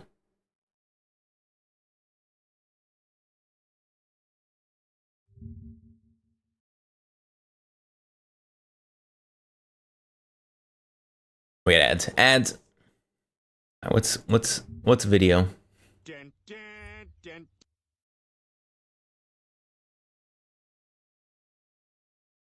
This Invention Incarnate. I don't know who this is. I've never heard of them. Why is my window over here? Has it always been in a weird spot today?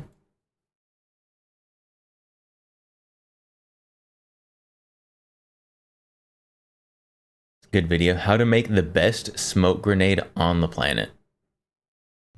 Dun, dun, dun, dun, dun, dun, dun, dun, dun, dun, dun.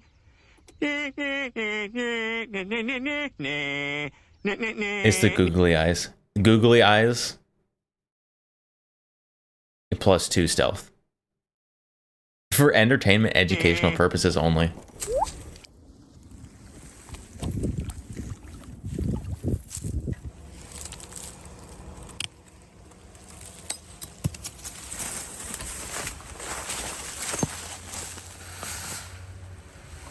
Orange.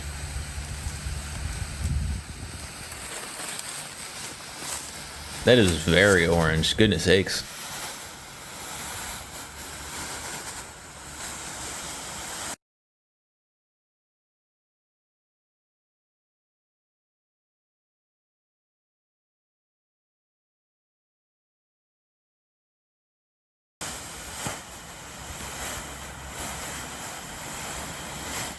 Mustard gas, my favorite. This is like Kraft cheese powder orange.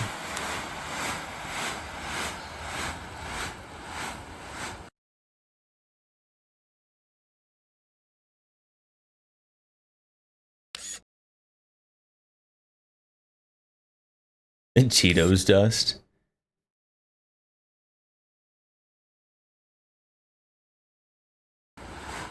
It's a very artificial, cheesy orange. Crayola chemical warfare. Today's chemical warfare brought to you by Crayola and PBS Kids.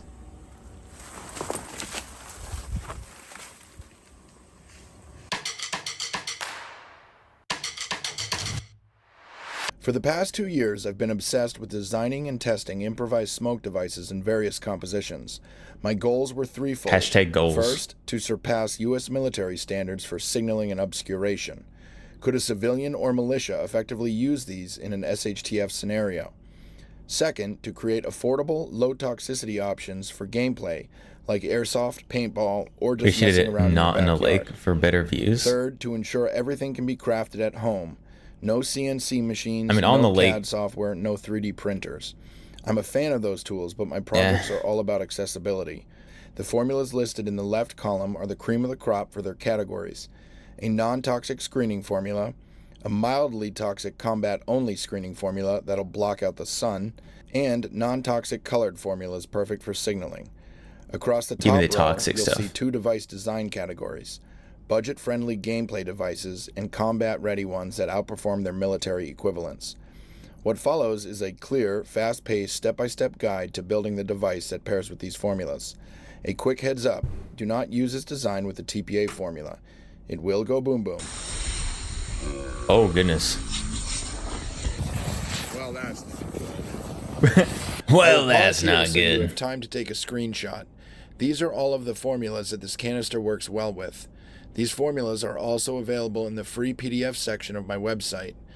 Note that they do not have specific dyes, for example, Disperse Red 9. Instead, they use the smoke dyes available at Fireworks Cookbook, as that is the best source I've found at this time. The canister. We start with the canister, a tiki torch can, available in the outdoor department at Walmart for $2 each. A practical note, Estimate how many you'll need for your project and acquire triple that amount to account for testing and errors. The reaction temperature of your Get smoke 3 times as composition many. determines whether pre-torching is necessary. Pre-torching removes the factory paint, which can ignite and cause a fire if your composition burns hot enough to heat the canister. As a guideline, if your oxidizer is potassium chlorate, pre-torching is typically unnecessary. Am I stupid, or can't you just like peel that off? It's a sticker, right? For any other oxidizer, it's recommended. For I maximum mean, using safety, fire I is more advise fun, torching every but canister. If you plan to spray paint the finished product after torching, use high-temperature spray paint to withstand the heat. Next, use a standard can opener to remove the lid, as you would with a can of food. Set the lid aside, we will be using it later. Now we add a 3/8 inch base layer of a heat-resistant material. Options include heat-resistant epoxy, plaster of Paris, or Durham's water putty. My preference is West System Epoxy Fast Cure mixed with spherical glass beads as a heat-resistant thickening agent. While West System is costly, alternatives like Bondo resin are viable substitutes. I opt for epoxy due to its superior bonding to metal, strength in thin layers, and lack of residual moisture.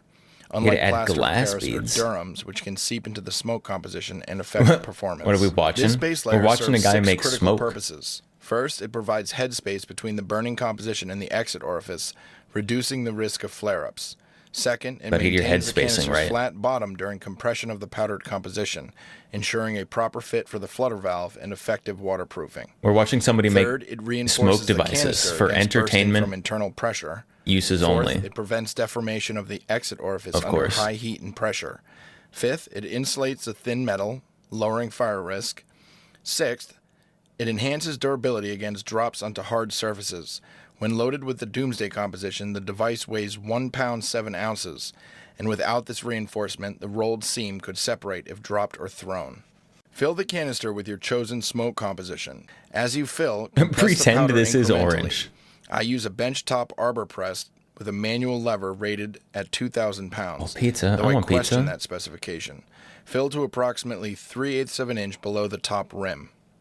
Mix another batch of epoxy, optionally thickened, and pour it over the compressed composition. Tilt the canister circumferentially to ensure the epoxy adheres to the sides. Before it cures, embed the lid we removed earlier into the epoxy. Then fill the remaining void around the rim. This lowers the threaded top where the fuse will attach, reducing the device's height and optimizing the fuse and spoon positioning upon assembly. Gotta be sure your After spoon curing, position is drill a right. central hole through the epoxy and composition. I typically use a 3/4 inch Forstner bit for a clean hole with the Doomsday mix, as smaller diameters struggle with its volume. In this demonstration, I'm using a 5/8 inch exit orifice for variation. Colored compositions are more accommodating of smaller sizes.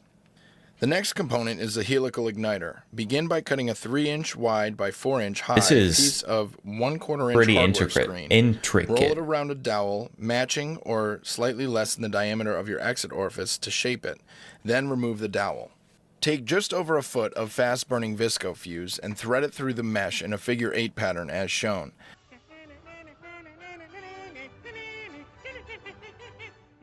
This guy really likes Prime the his sections of the Family fuse Guy that will sound contact the bites. smoke composition. I recommend the M83 starter formula bound with nitrocellulose lacquer for optimal ignition. If you prefer simpler options, alternatives include meal powder or black powder slurry in NC lacquer or PVA glue. A Pretty 50/50 complicated. I mix can of see that. potassium nitrate and powdered sugar would also work, or crushed match head compositions with glue. Whenever I want smoke Apply for something, primer I just like sparingly. Excessive amounts burn increase wet flare-up wood. risks. Secure the ends of the figure 8 with a wire or small zip tie. Trim one end short, leaving the other approximately 2 inches long for later adjustment. Insert the completed helical igniter into the canister's core. This igniter design offers 4 advantages. First, the hardware screen supports the composition's open core, preventing crumbling during drops or rough handling. Second, it maintains a clear ejection path during combustion, minimizing ash interference and enhancing color vibrancy by reducing the filtration of the dye before sublimation. Third, it prevents chunks of ash or unburned composition from escaping, And this guy's reducing a whole fire hazards chemist. and maximizing smoke output. Fourth, with fast visco fuse, it ignites the entire core surface from 4 points nearly simultaneously, ensuring rapid smoke release. For ignition, we use the M228 fuse, a flashbang fuse commonly salvaged from military surplus sources. You can find them on eBay or Amazon. I'll demonstrate modifications for instant ignition in this video, but for those interested in adjustable time delays, a detailed step-by-step guide is available as a $3 PDF on my website. Start by sliding out the hinge pin to remove the mousetrap spring and striker. Using an 1/8 inch black oxide drill bit, drill from the bottom of the fuse upward, clearing out the original time delay debris. As you near the percussive cap, remove the bit from the Airsoft drill, place it on a hard surface, and tap gently with a hammer to dislodge the cap. A rod or punch is preferable to this savage method. Ideally, use a small primer pocket reamer to clear remaining magnesium, creating a clean pocket for a primer or grommet, as you'll see soon. Grommet. Approximately mid-spin on the delay tube, grommet. use a spring-loaded center punch to mark a pilot hole.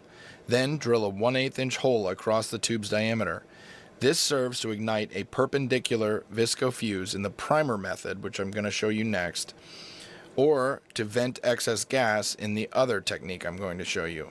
Drill a second hole approximately 3/8 of an inch from the bottom and tap it with a threading for a small machine screw. This is used to secure the fuse in the second method I'm going to show you. Oh my goodness.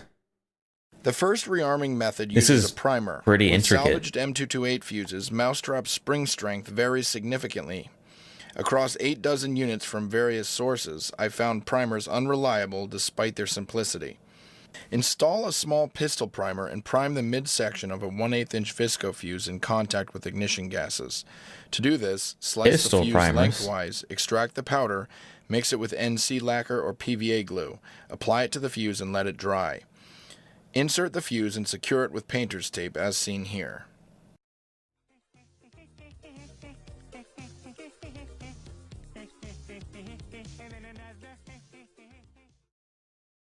The Family Guy sound bites again. In my opinion, this method is better. It uses chemical compositions for greater sensitivity and reliability, plus improved waterproofing. Pistol primers It requires or an the ignition OG composition form, resembling OG H48 from primer factory, mix and a but striker reloading composition with red is phosphorus. different animal. These versatile formulas can rearm M228s, M201A1s, or be adapted for pull cords, impact igniters, and more. Full details are on my channel and in the description.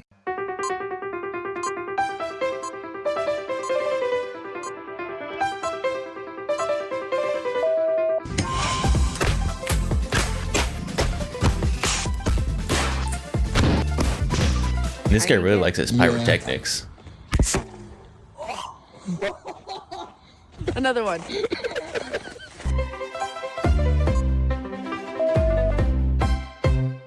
You'll also need a $10 pair of eyelet pliers, as seen here, from Home Depot.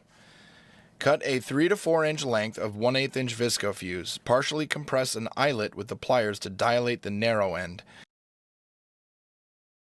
Fold the ends inward with precision pliers to form a flat bottom. Precision Poke an opening pliers. slightly narrower than the fuse. Those just Push look the like fuse needle through nose so pliers. The barbs grip it, ensuring it stays in place during ignition. Trim the fuse flush with the eyelet rim if needed. Fill the eyelet with the ignition composition bound with NC lacquer or PVA glue as a substitute and let it dry. Apply a thin layer of striker composition, allow it to dry, then slide the eyelet into the M228, resting flush on the striker plate. Secure with the screw. For waterproofing, apply new skin to seal the eyelet to the strike plate, avoiding excessive agitation of the striker layer. Isn't new skin just super glue? For final assembly, secure the M228 fuse to the tiki torch can lid. Cut 4 slits in the lid, twist the fuse into place, and pour thickened epoxy over the underside to seal it. Trim excess flange from the threads. Connect the M228's visco fuse to the helical igniter's fuse with a zip tie, preferably 2, or a wire with a constrictor hitch, avoiding a clove hitch. Reverse twist the cap 1 turn before securing to prevent excessive twisting of the fuses when secured. Using a can opener, remove the bottom of another tiki torch can to create a flutter valve. Secure the disc to the canister bottom with hot glue or silicone, ensuring a full circle. ensuring a What? full circumferential seal for Did- water resistance. did you then mean to fasten edit that with a out? single pop rivet or screw. For the Doomsday composition, use 2 fasteners due to its higher smoke velocity. The U.S. military uses tape on M18s, so this is quite sufficient. If painting, apply a high-temperature spray paint. The completed device outperforms military equivalents in efficiency and durability. Like, subscribe, leave a comment. Okay, goodbye, love you, goodbye. I miss you so much. I mean, that's pretty cool. Edit for legal reasons. Well, I mean, I don't think I'm gonna make a smoke grenade. I think I'm way too lazy for that. Education, it is very educational. Just like the Anarchist Cookbook.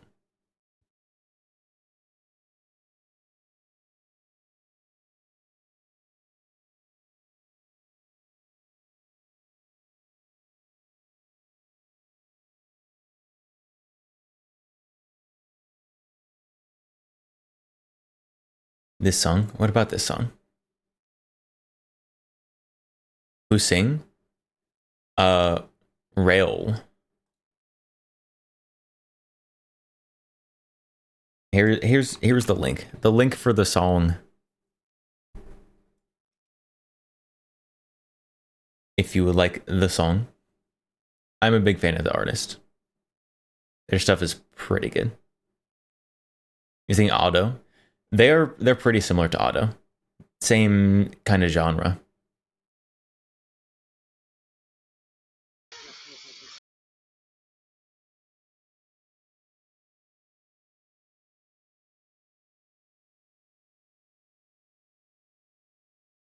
Evike. Evite? Oh, airsoft smokes. I've never used an airsoft smoke. I don't know how good they are. But they are only like $9. Which seems way easier than building that super smoke grenade.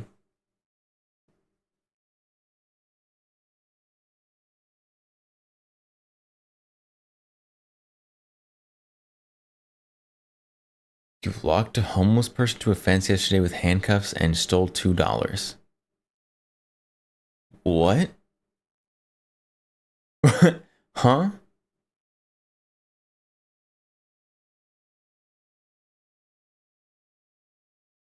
That's some kinks I've never even heard of.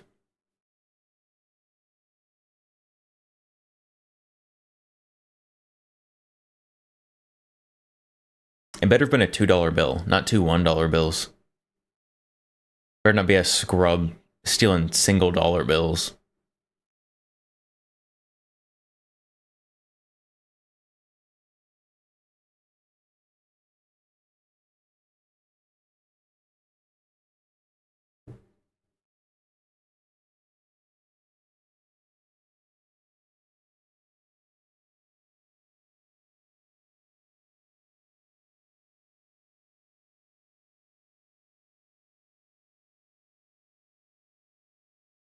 Medium fry? What does medium fry mean?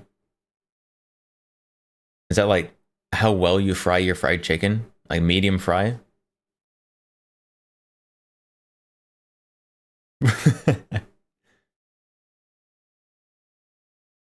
Evac smokes. All right.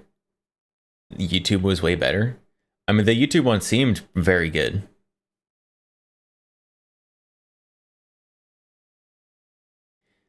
The problem is, it's a whole lot of work. Malware Collie, welcome. Ooh, the SR3MP. I want one of those. I can't have one though, because Russia.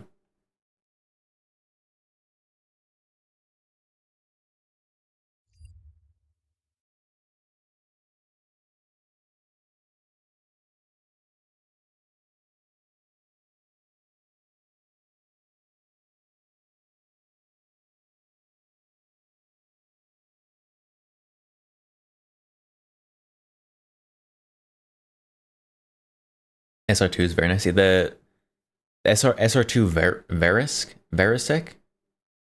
Something like that.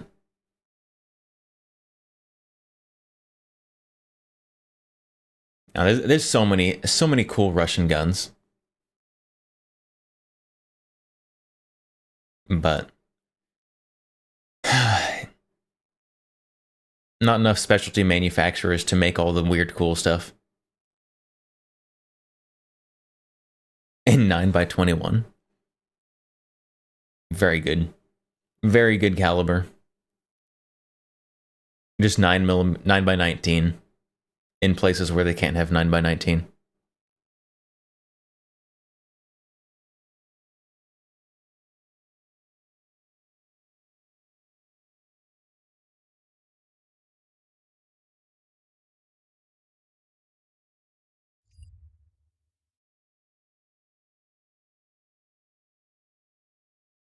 All right, there was a video.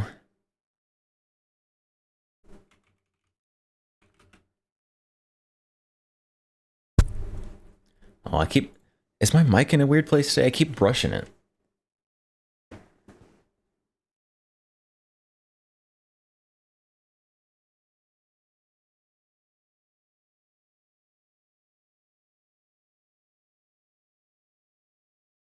Okay, there we go. There it is. That's what I'm looking for. All right, Kate. So for those who don't live on the internet, buy 9x21, tap with hammer. 9x19, probably don't do that.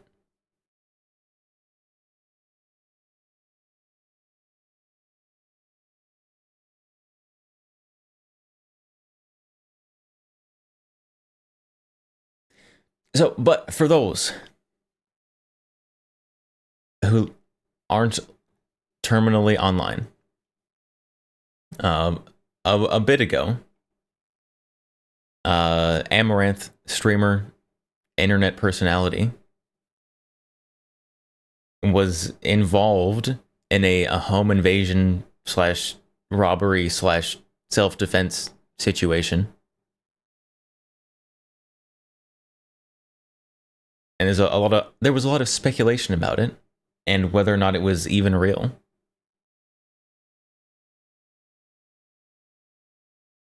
Surprisingly, it appears to be real. It does appear to be real.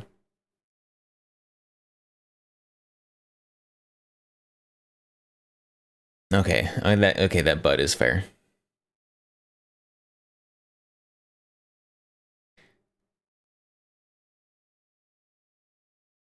But Amaranth is now apparently doing interviews about it. Because, I mean, of course, why wouldn't you capitalize on something? And so I haven't watched it, and I want to know what she says about it. Free money? Yeah, free money.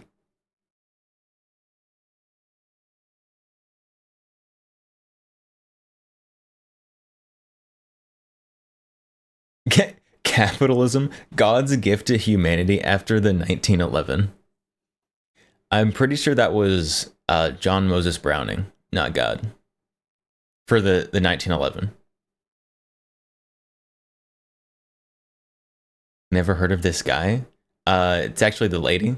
This is Amaranth.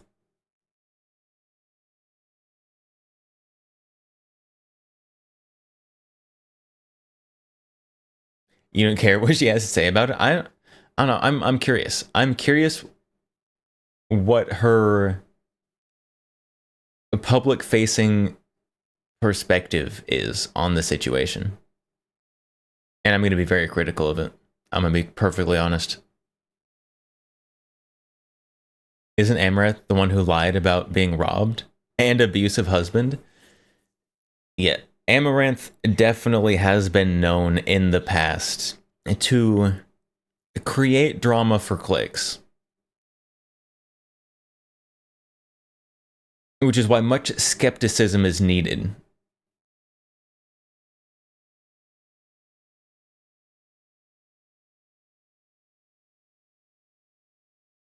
So what is she spouting right now? So there were people who broke into her house and got shot. Who is the guy on the right? Lawyer? I have no idea who this guy is.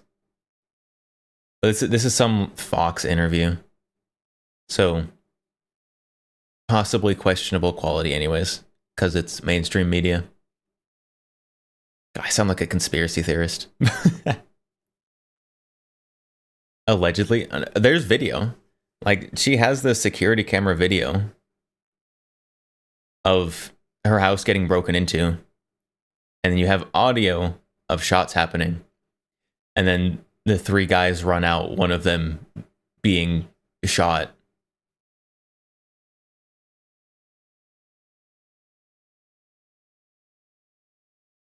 Of course, in single file.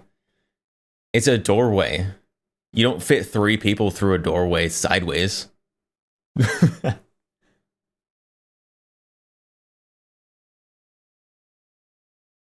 Does she mention at least model and brand? It was a staccato of some kind, if I remember correctly.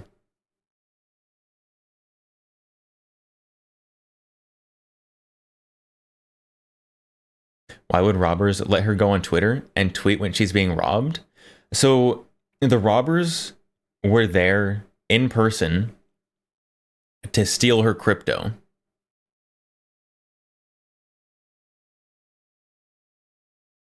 Which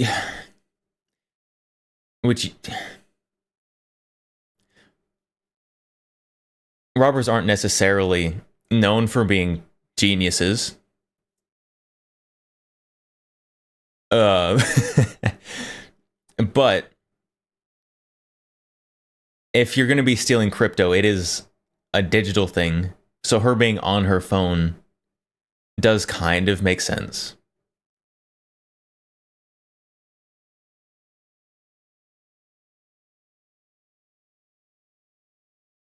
And I don't think it was a setup, because if you work with someone for a setup, you don't actually shoot them.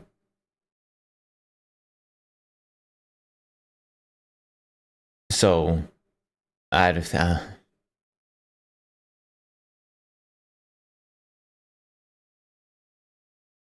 you're stealing crypto, watch the person you're robbing so they aren't on Twitter. You are giving a lot of IQ point credit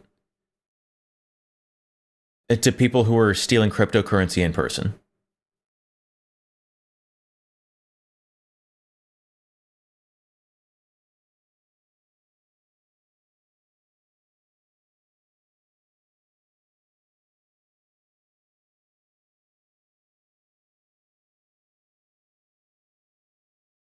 And none of them watching her on her phone to make sure she wasn't contacting someone to send help.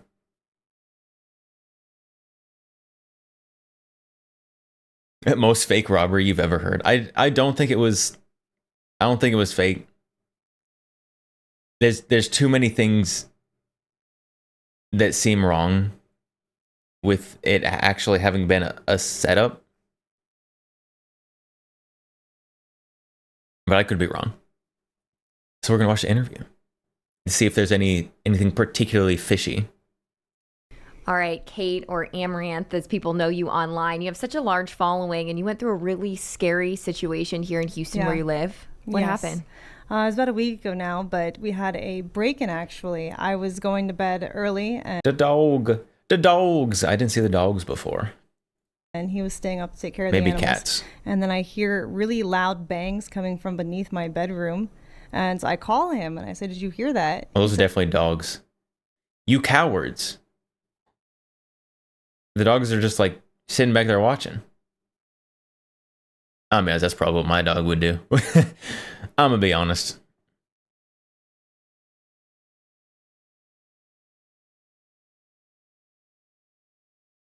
Said no. He was actually Dogs didn't seem particularly concerned. I mean, the dogs were watching. sleep, actually. So, he didn't hear it. He says probably the dogs, because we have golden retriever and a border collie, and they like to jump on the table and make like a whole bunch of noise. But I didn't think it sounded like the dogs, because I know what they sound like. This was much louder.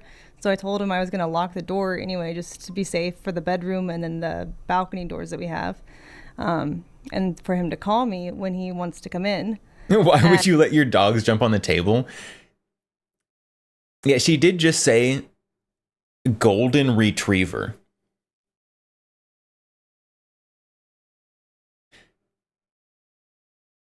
And never eat at someone's house who allows their golden retriever on the table, chat. That's gross.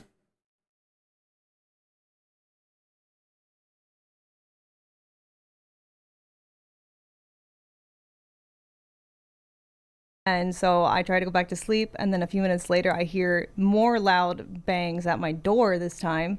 And I called him and I was like, is that you? He said, no. I was like, well, someone is trying to come in here. And then they shot down my door. These 3 guys came into my room, turned all the lights on, and then they had the gun pointed at me and told me, stand up, stand up. And so they cornered me into a chair in my room and like were interrogating me, asking me where the crypto is.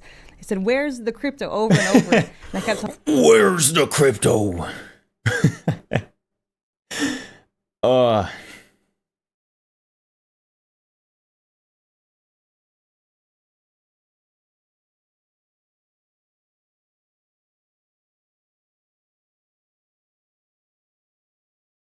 I wish I had more faith in how smart criminals were. And because then I would just be like, yeah, this isn't real. But criminals are so stupid. Telling them I don't know what you're talking about, because I don't know how to give that to you. That's a digital currency. And then they said, hit her. And so with the gun to my head, Moral one of the lesson, guys, lock your doors. You know, and the other one started pistol whipping me. And they hit me 3 times.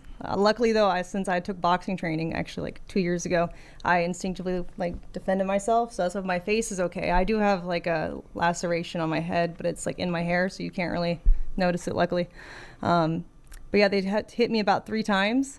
And then luckily, I mean, she does make money for being pretty. Like for her, it is luckily that the cut is past her hairline.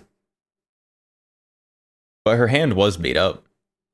You could see that when her hand was up.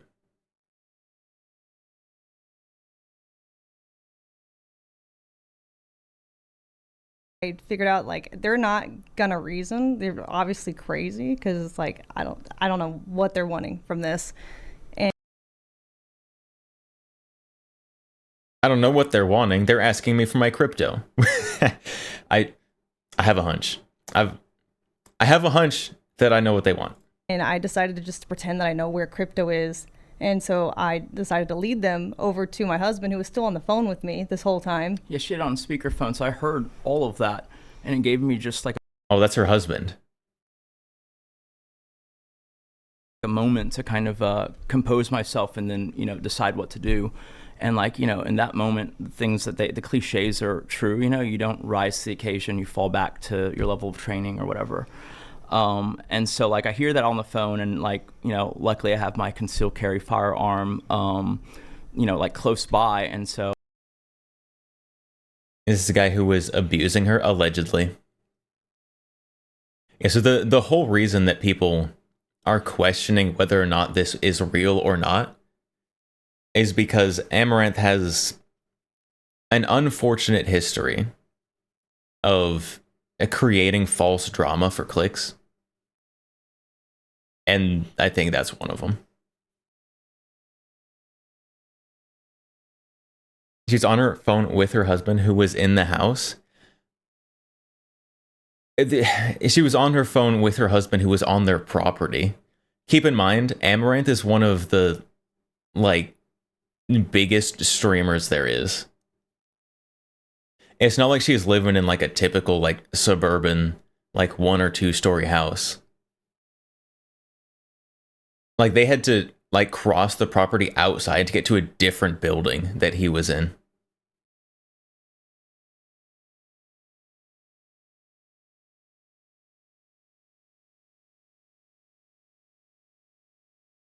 So I didn't wipe, pull up my briefs, grab the. Oh no, chat. He didn't. He doesn't wipe.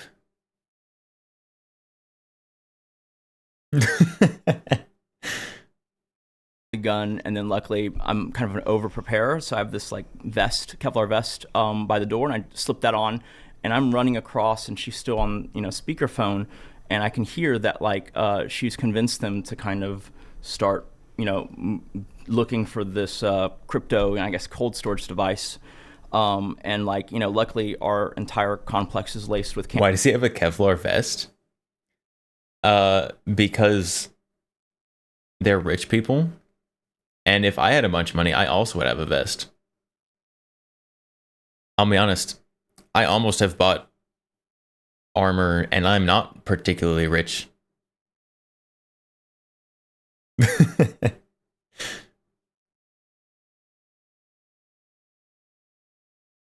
Cameras already. And so I pulled them up, and I could kind of follow them. There's a little bit of a delay, but I could follow them through the house. And so then I thought about it for a second, and I was like, where could she be taking them? And there's only one place in the structure I was in where my man cave thing is. Yeah, so that there you go. So this guy, keep in mind, very rich people here. His man cave is a different building.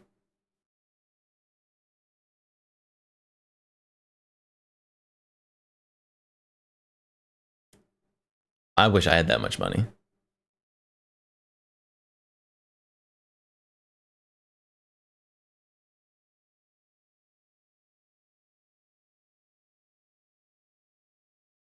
You would have a thing called armored doors if you're scared of people breaking in.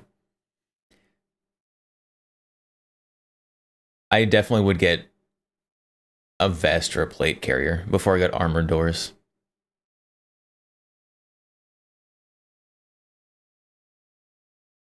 There, obviously, she knows I have a gun, but also in that same structure, we have a panic room, like 10 inches plated thick and all that. And so it was one of the two places. So I figured I could set up a spot where I could hopefully tilt the advantage a little back in my favor from a 3v1, because it was 3 armed guys with masks and gloves. It's a scenario that you never think about, right? And then her being on the phone the whole time. You're confused with the layout of the a house. Liam Neeson movie. The only thing it's not a house. It's basically a small compound. Does this guy have any training? He seems to have some small amount of training.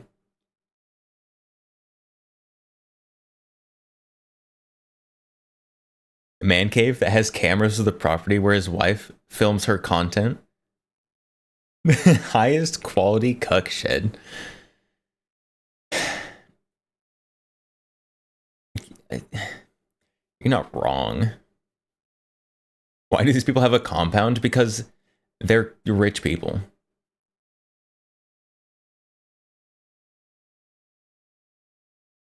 Happened was, I didn't talk to the bad guys on the phone. Yeah. So it was super surreal even as it was happening. Yeah. That is surreal. And I watched your live stream when you were going through the story about 16 hours ago, and it was crazy to hear. And you do have so many home cameras, and you tweeted out to your 3.8 million followers on X that video of you kind of running to that other structure, and then you could hear the gunshots go off. Mm-hmm. What were your thoughts during that moment? Well, I was just running from them. I didn't know how far they were behind me, so I didn't want to go to the panic room because it's quite a heavy door. So if they're not sufficiently behind me enough, they could just like trap me in there. And so instead, I went upstairs because I know that's where he is, and that's where we have like some more guns, and he has like an armored vest up there. And luckily, he was able to time it correctly, because as soon as I went around the corner of the staircase, he told me to duck. And so I just like crouched on the side of the staircase, and then he shot. Well, there was 3 bullets. I don't know if they're all his or if they were shooting back. He says he shot twice. That's what I was going to ask. Did they return fire, or how did that pan out? It's unclear. There's like a weird marking that, because like once a bullet, impacts or even grazes a surface, the trajectory is like impossible to figure out. There's like some really suspicious. I don't know about that one.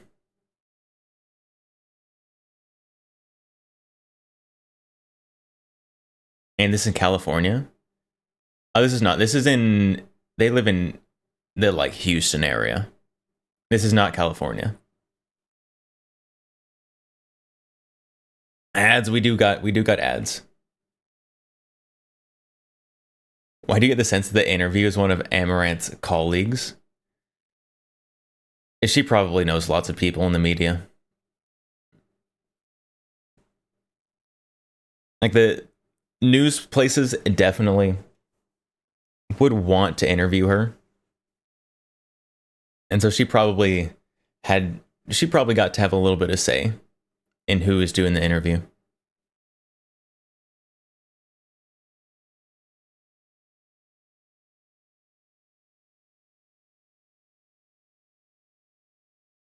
It's very, very strange story. Also, once a bullet's hit something, its trajectory can't be traced. I don't know about that one. Because this is Houston. Like Houston, Texas. And there was an investigation that happened. And Houston, this might be a surprise to you guys. Houston Police Department got quite a bit of funding. They should be able to tell what direction bullets came from.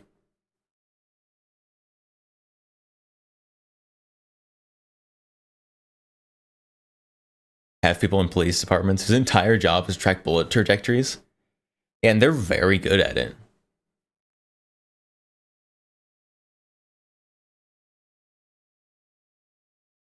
Just going upwards markings along the wall, but like we never found the actual where the bullet ended up. And so maybe down the road, because it's hard, because even the ones I fired that we could find, one of them was very clear and easy, hole in the wall. The other one was like, I guess, the bullet hit the guy and then it fragmented, and then you just get tiny little metal shards all over the wall. Like, that's hard to, Yeah, you could hear the suspect saying that he had been hit. Now, I did reach out to HPD. Yeah, there was a guy who actually, like, was shot.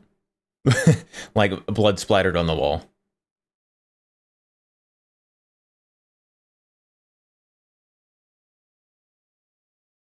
I know they're investigating, and you guys said was that yesterday when you were... Bullets don't fragment that easily after they hit somebody. It depends. It very much depends on the bullet. I mean, keep in mind, we're talking about like eccentric rich people here. They probably will have like rip rounds in there or something. Frangible. Yeah, frangible rip something.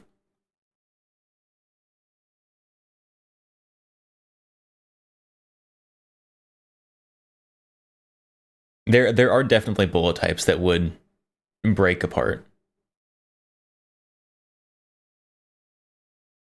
We're doing the Aiden live stream. Yes. That someone has been arrested. I haven't gotten that confirmed yet, but that's what you've heard from the detective. And we're okay to say that too. good. That one person has been apprehended, and because partly I think like they have to put it out there, so I think it's searchable if someone knows what they're doing. So that's public already. Yeah. Now, when this was all happening, you didn't get any alerts on your phone that there was movement on your property, or all... If I was gonna take a wild guess,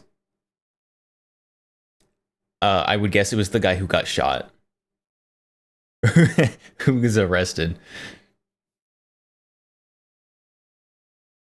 You're not just gonna walk that off. You gotta actually go get that treated. all your cameras usually more facing the house, or how does that work? So that was like because we went back and tried to figure out, because there's a camera right above the spot where they basically sawed and then kicked in some of the fence panels. And for whatever reason, because it happens, right? These are like, we're getting better cameras now, but like they disconnect or whatever. And like, just as luck would have it, the moment they gained entry, although we have audio, there's no visual of it. Like it just kind of blacks out for a bit. I don't think they have like a jammer or anything like that. It was just like, you could hear sawing, and then, the big thud when they kick it in. And then it's almost like, on the cameras, it's like, oh, and then they just teleported to right in front of the garage, which... Yeah, that does happen. If you've got wireless cameras, that does happen quite a bit.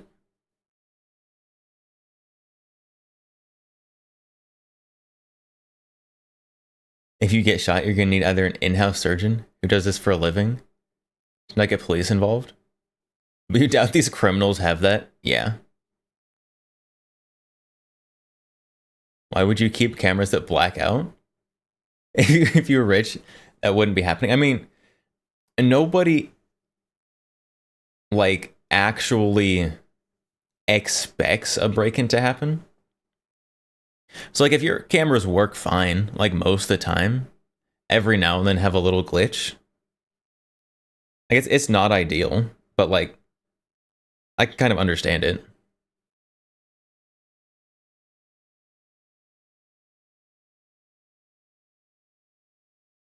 It just cut out for 5 minutes or something like that. Okay, interesting. Well, and then you heard those loud noises. Explaining and then like it goes out all the time. It probably does. I mean, it sounds like a Wi-Fi camera that's like out on the edge of their property. The connection probably isn't very good. Like I would imagine it goes out, disconnects quite a bit, or has a low signal. I don't know. That part is pretty understandable. At your bedroom door. Yeah. It almost sounds similar to that story of Kim Kardashian when she got robbed in Paris, but we're talking about crypto here. Had you put out online that you had all this crypto, or like how would they even know of that? Yeah, she did. Yeah, well, we've tweeted about it before, but so I didn't imagine people would come looking for crypto. All right, chat.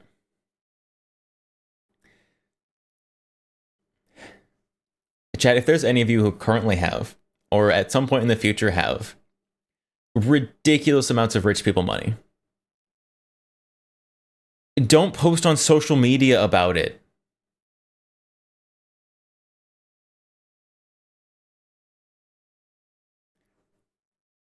Oh my goodness. This is like internet safety 101. Don't flex on the internet about how much money you have.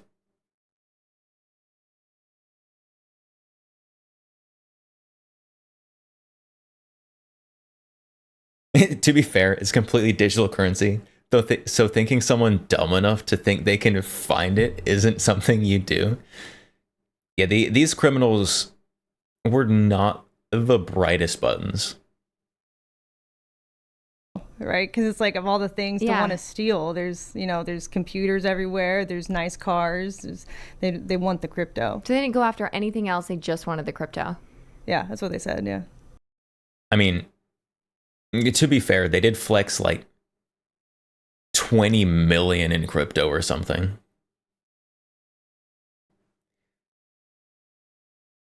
So of course you're going to go for the big stash. Cars are traceable. Yeah, cars are traceable. Computers also very traceable.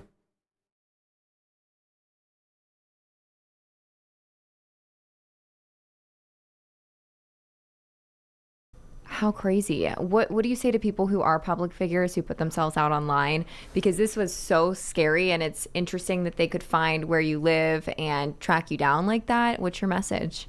If your state allows it, definitely learn how to protect yourself. And he's only so good of a shot because he went to training at the gun range for however many months you've been doing, like a year maybe? Yeah.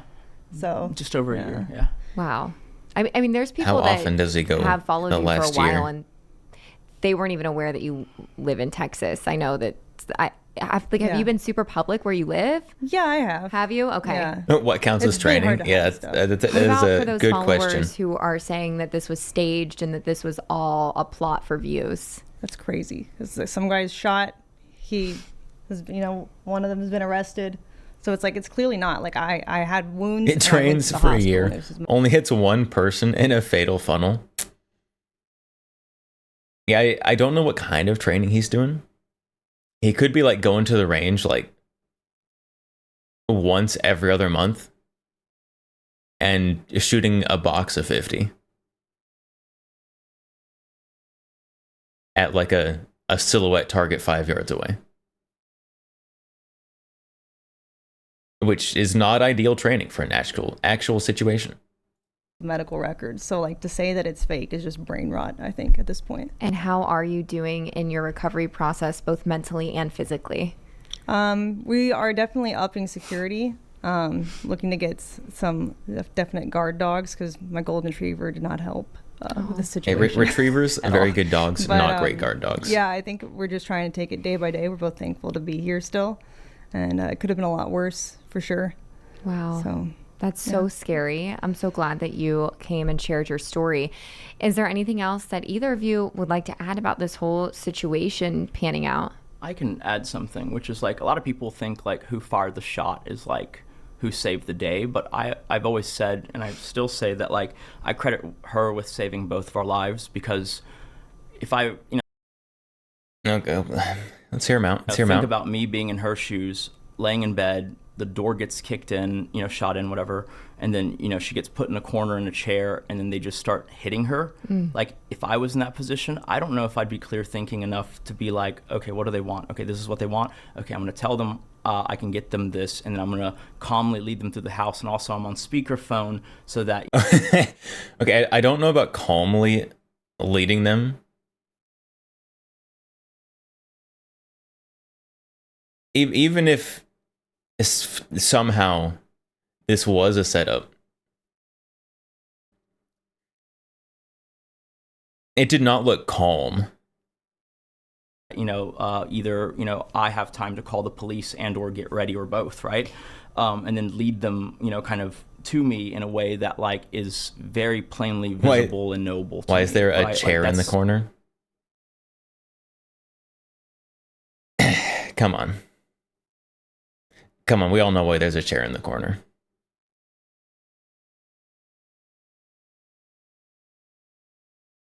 Clearly it's because they just rolled a gaming chair over there, and there's nothing else to be read into that at all. Pretty great. And then ducking, when I yell duck, like that's a lot of... And tweeting, you were able to get tweets out, or... He's actually... So that was actually me. Oh my gosh. I didn't have my phone because they took it trying to find the Coinbase app that I don't even have on my phone. Wow. Yeah.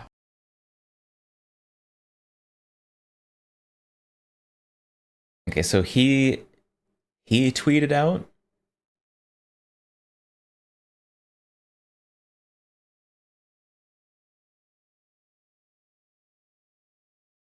Interesting.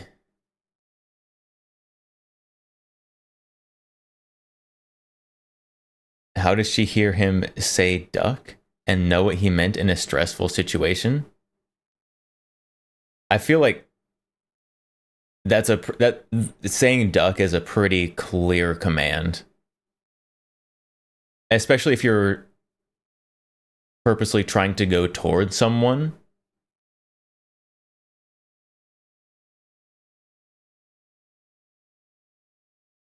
Like it's not a cartoon where someone says duck and you're like, where? As you look for a mallard.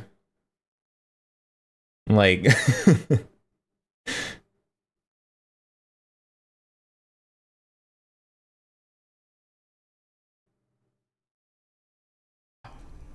So the tweets that you put out were after the fact, or yes, right after. So basically, the guys were right behind her, and she ducked. They turned the corner. They lined up, but the first guy blocking the other two guys from view. And so I aimed at the first guy, and then he shouted something at me, which I won't be able to remember. And then he starts to kind of bring his arm around, bring his weapon to bear. And that's when I yelled something that I don't want to repeat on here back, and then fired. You thought they said it was during? So the tense of the actual tweet was something like, I am being robbed, or something like that? Gamer words? Yeah, the gamer words probably would have been said.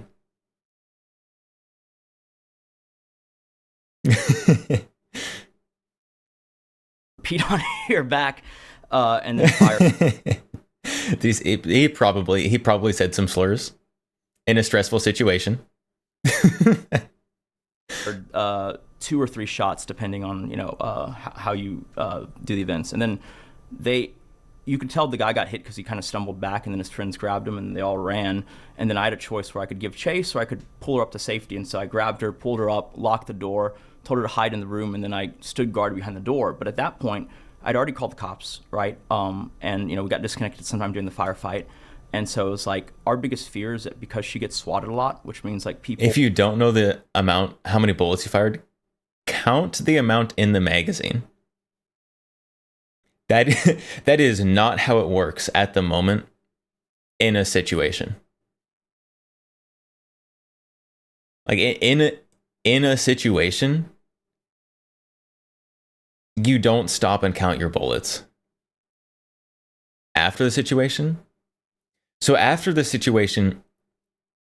you have a limited time to think of doing that. Because it's a self-defense situation. In a self-defense situation, the police will take the gun as evidence.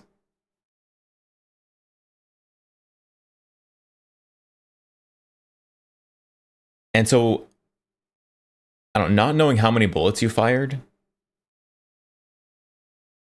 there's a lot of things that are potentially questionable here. Don't get me wrong. But not knowing how many bullets you fired is pretty reasonable. If you go and you look at other defense shootings, other police shootings, like no one knows how many shots they fired. It's very rare for someone to know how many shots they fired.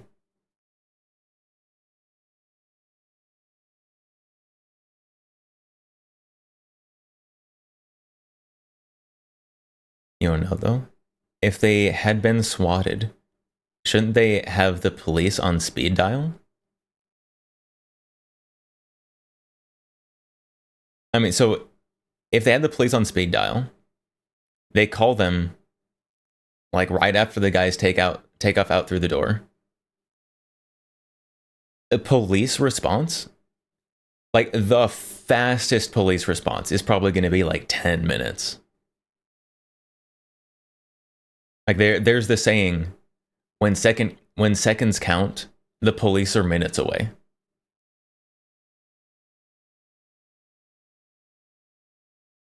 Where do you live that takes 10 minutes? Unless you live like right next to the police station, it takes time. Like police, this might be jarring information for you. Police don't teleport. Like they have to drive down the road to get to you.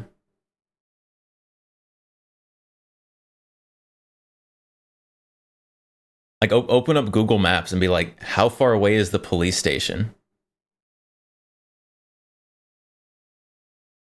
You've never heard of it taking 10 minutes?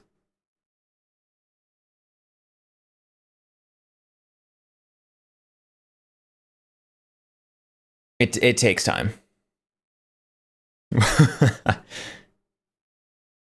Like if there is a police on site, it takes a few minutes.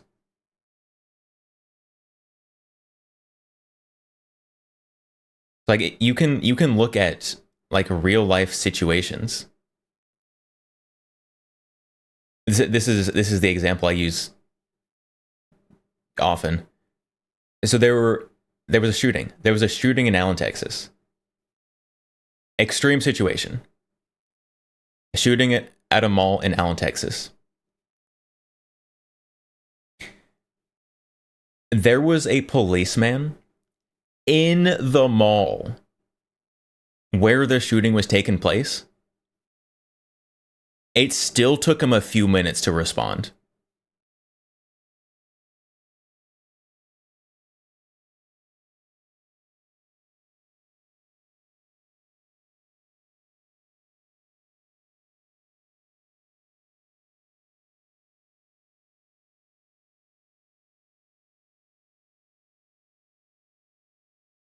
Why didn't the husband call before he went in? Hey, got a robbery? got a robbery here, got it going. So he said he was on the phone with Amaranth at the time.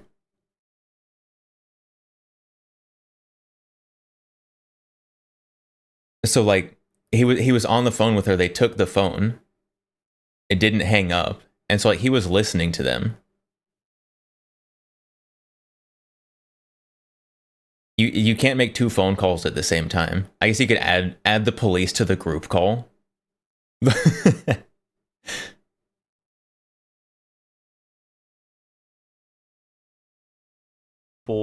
Prank call saying some crazy thing had happened, that even when I was calling the cops, it's like, hey, like, you know, we have multiple home invaders and they are armed. And I was like, man, this sounds like someone's making a prank call. And so part of it was like, okay, so what can we do to ensure that the first responders get here as fast as possible? It's like, let's tweet about it, because at some point, followers reaching out to the police department because they know where she lives, it becomes, you know, it goes beyond the threshold of being able to believe it's a SWAT.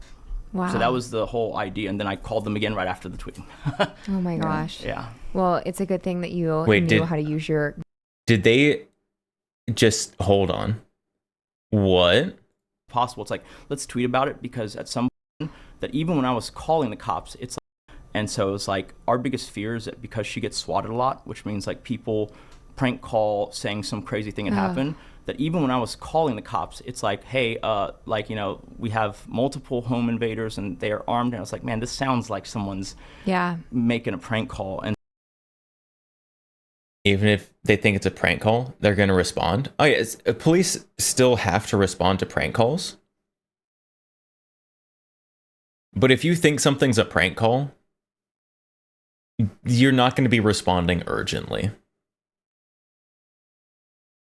Like that is just a fact of how things work.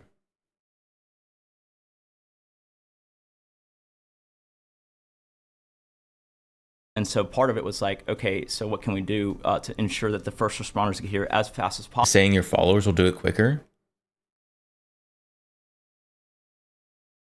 I don't think that's BS. I that logic is not perfect.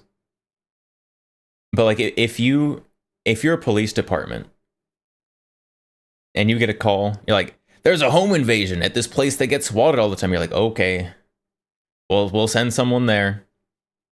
And you hang up, you're like, all right, we got a whatever number designation at this address. Go check it out. But then if other people start calling you like, hey, if a bunch of people are like, hey, there's something happening, then that first call that you think is a prank call, you're going to start thinking about that a little more.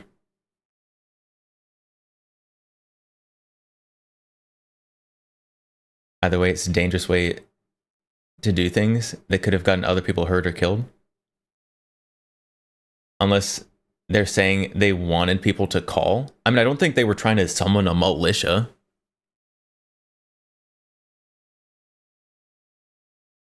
But it's not perfect logic. It's not perfect logic, but also they are just coming through a stressful situation. It doesn't have to be perfect logic for it to be understandable logic.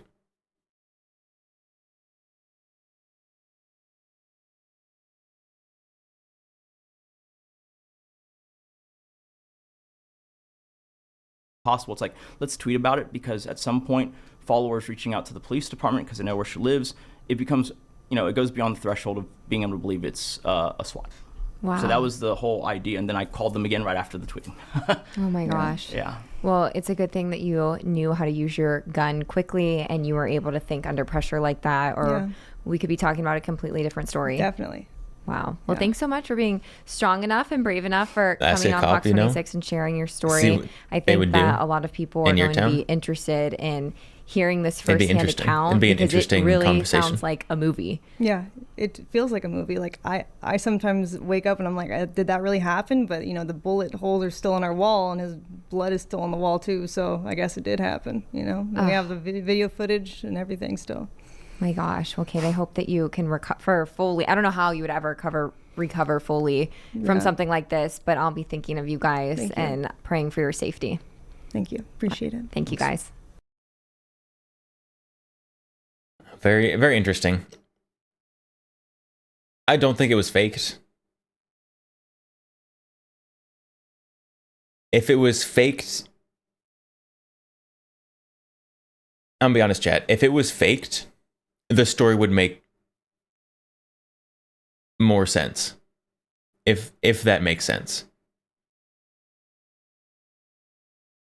So like, if the whole thing was faked, you would sit down, figure out what's going to happen, what everyone's stories are going to be able to give all the information.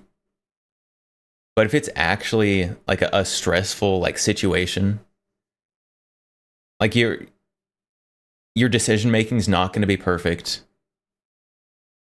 Like there's going to be things you don't remember perfectly. Like if it was a planned scenario, I think it would be more believable, if that makes any sense.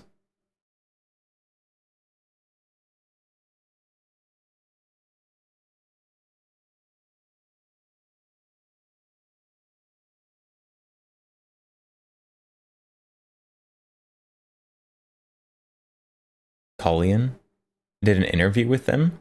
Oh, did he? Did he actually do an interview with them, or did he just talk about the event? Oh no, that looks like he's actually like there. Hold on, what is this? Yeah, it was 20 million. I remember the number correctly. Breaks down full video of attempted 20 million crypto robbery. Stopped by husband.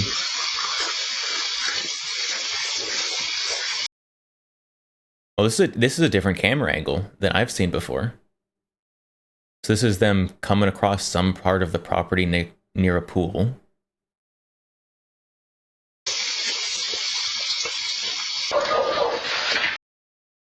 So here we can kind of get a scope of how big their property is.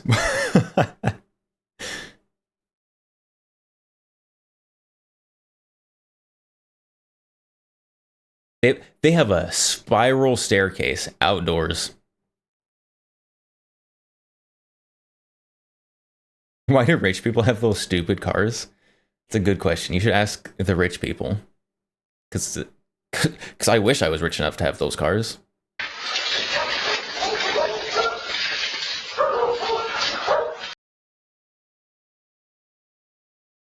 What on earth is that room?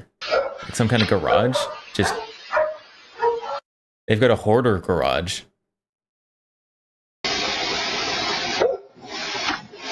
Golden retriever barking at them and running away. Golden retriever behavior. Got it. You thought they went through the front door? And they went through the garage door. The door in the garage.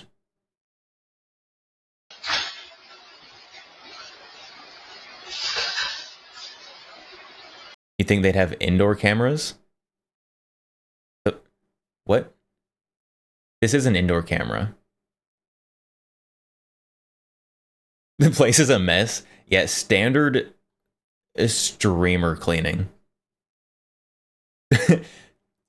Average streamer house.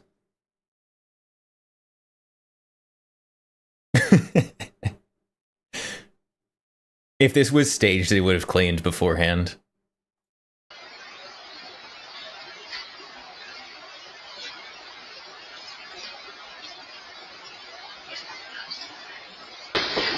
Bust the lock.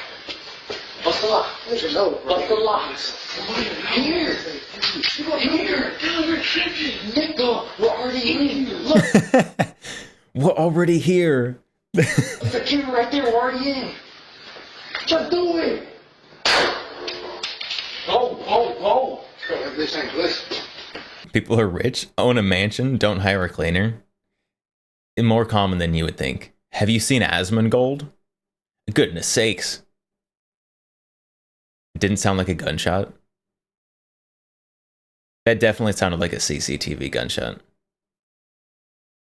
What are they trying to steal? Crypto.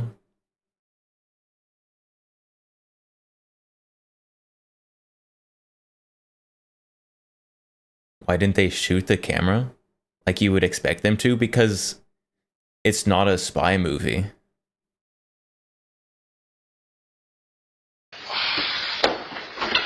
They're saying, "No, just get it." We got a problem. Keep the door. Come on here. Come on here. I'm the fucking crypto. You want the crypto? I swear to God, I will punch you and kill you. You want the crypto, please. You're not making me do this. I'm ready to do it. We know you're at it. Get out of bed. Give us the crypto, please.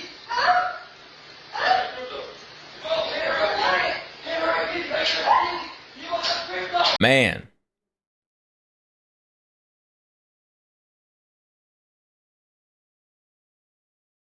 It's pretty rough sounding.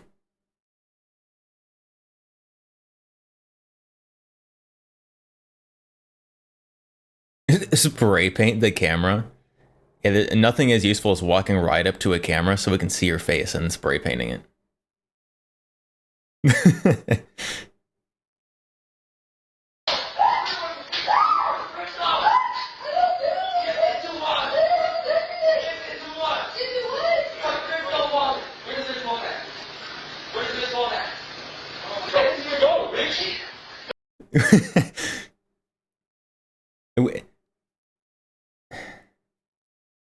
I don't know what these guys expected.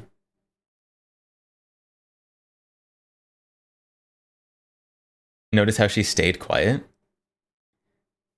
I also would be quiet, because I'd be like, what the hell do you mean, give you the crypto? It's not like I can hand it to you like dollar bills.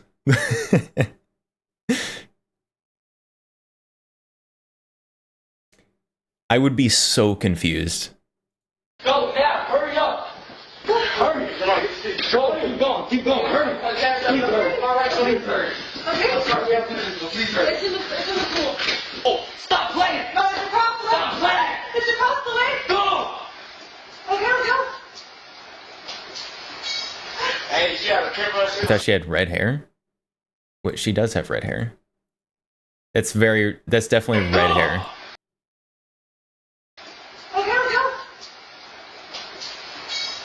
Hey, she had a camera.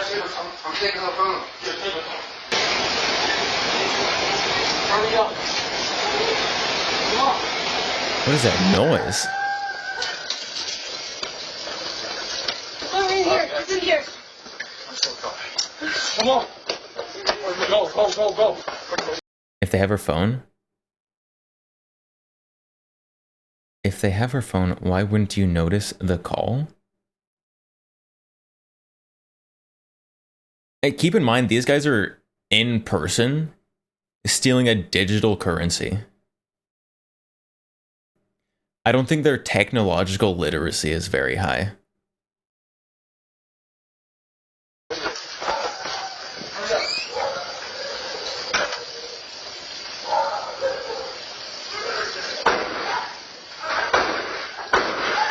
The phone shows a notification on a call. So my phone, I don't know what kind of phone she has. On my phone, when I'm on a call and I don't like actively like have it as the foreground, the only reason you know that there's a call is there's a little green circle in the top left. Like that's all there is. And then obviously sound coming from it. These guys are making enough noise they probably wouldn't hear an actual call. Android? Yeah, I'm Android.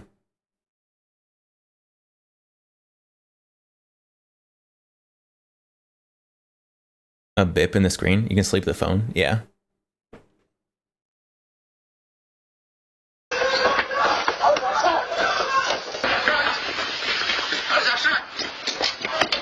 And they're running back out the way they came in. Because that's where they broke through the fence. All right, so I'm calling on Noir, and I'm pretty sure a lot of you have already seen the video that I did about the home invasion. Man, that is a nice house.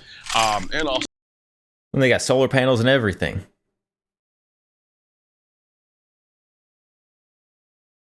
also Nick, who actually did the shooting as well. And so what I wanted to do was kind of basically go through exactly what happened, because I know I talk about self-defense, protect. For the guy that got shot, he was acting really good. The more plausible explanation is that he was shot.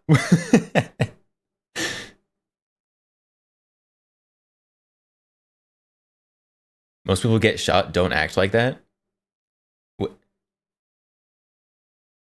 They don't run away. They don't run away gimpy. What?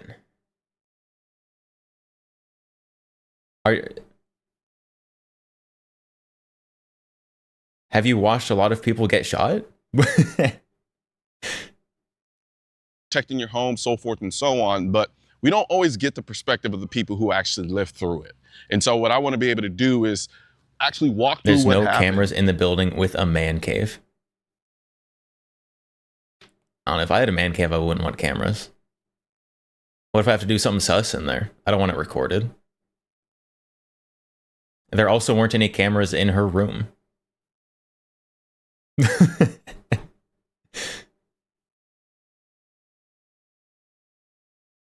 And so that people can take whatever information they can take from it, at least from your experience and your experience as well, and then make the adjustments accordingly so that if they happen to be in that type of situation. Chat, there's plenty of sus things you can do that aren't gooning. Oh my goodness. You can kind of be better prepared for it, even though y'all actually did a pretty damn good job. So, yeah. So, yeah, let's walk through it and see what happened. One thing I noticed when I first got here was like, you guys' place is pretty well guarded. Like it's Yo, they've got the barbed wire fence. Mm-hmm. So they didn't get in through the front. They got in through the back. Yes. All right. So kind of talk to me about what happened and how they got in. Yeah. In hindsight, we reviewed the security camera footage so we can really like piece together the timeline. 10:30 something. You start here. Unfortunately, this camera that's up here, it goes out, and so you can't see that for the 10-minute stretch. But you can hear it from the other cameras that there's some kind of activity going on here. It's like a sawing, a banging on it, and then basically, eventually, however they do it, they get 3 of these boards, which these are, we put new nails in to just secure it for now. 3 of these boards, basically, they pulled them out. And then they basically vaulted in. Gotcha. So did they even attempt to try to get in through the front? They did. Briefly, one of my cameras caught them, kind of making an approach from like kind of diagonally to the front, right? And then when the floodlights and stuff, because we have a lot of kind of security stuff out front, started flickering on, they clearly changed their method of attack. Yeah. Okay. All right. So then How once they got the camera went out. This area. Chat. Having a wireless camera on the edge of your property go out is not a rare thing.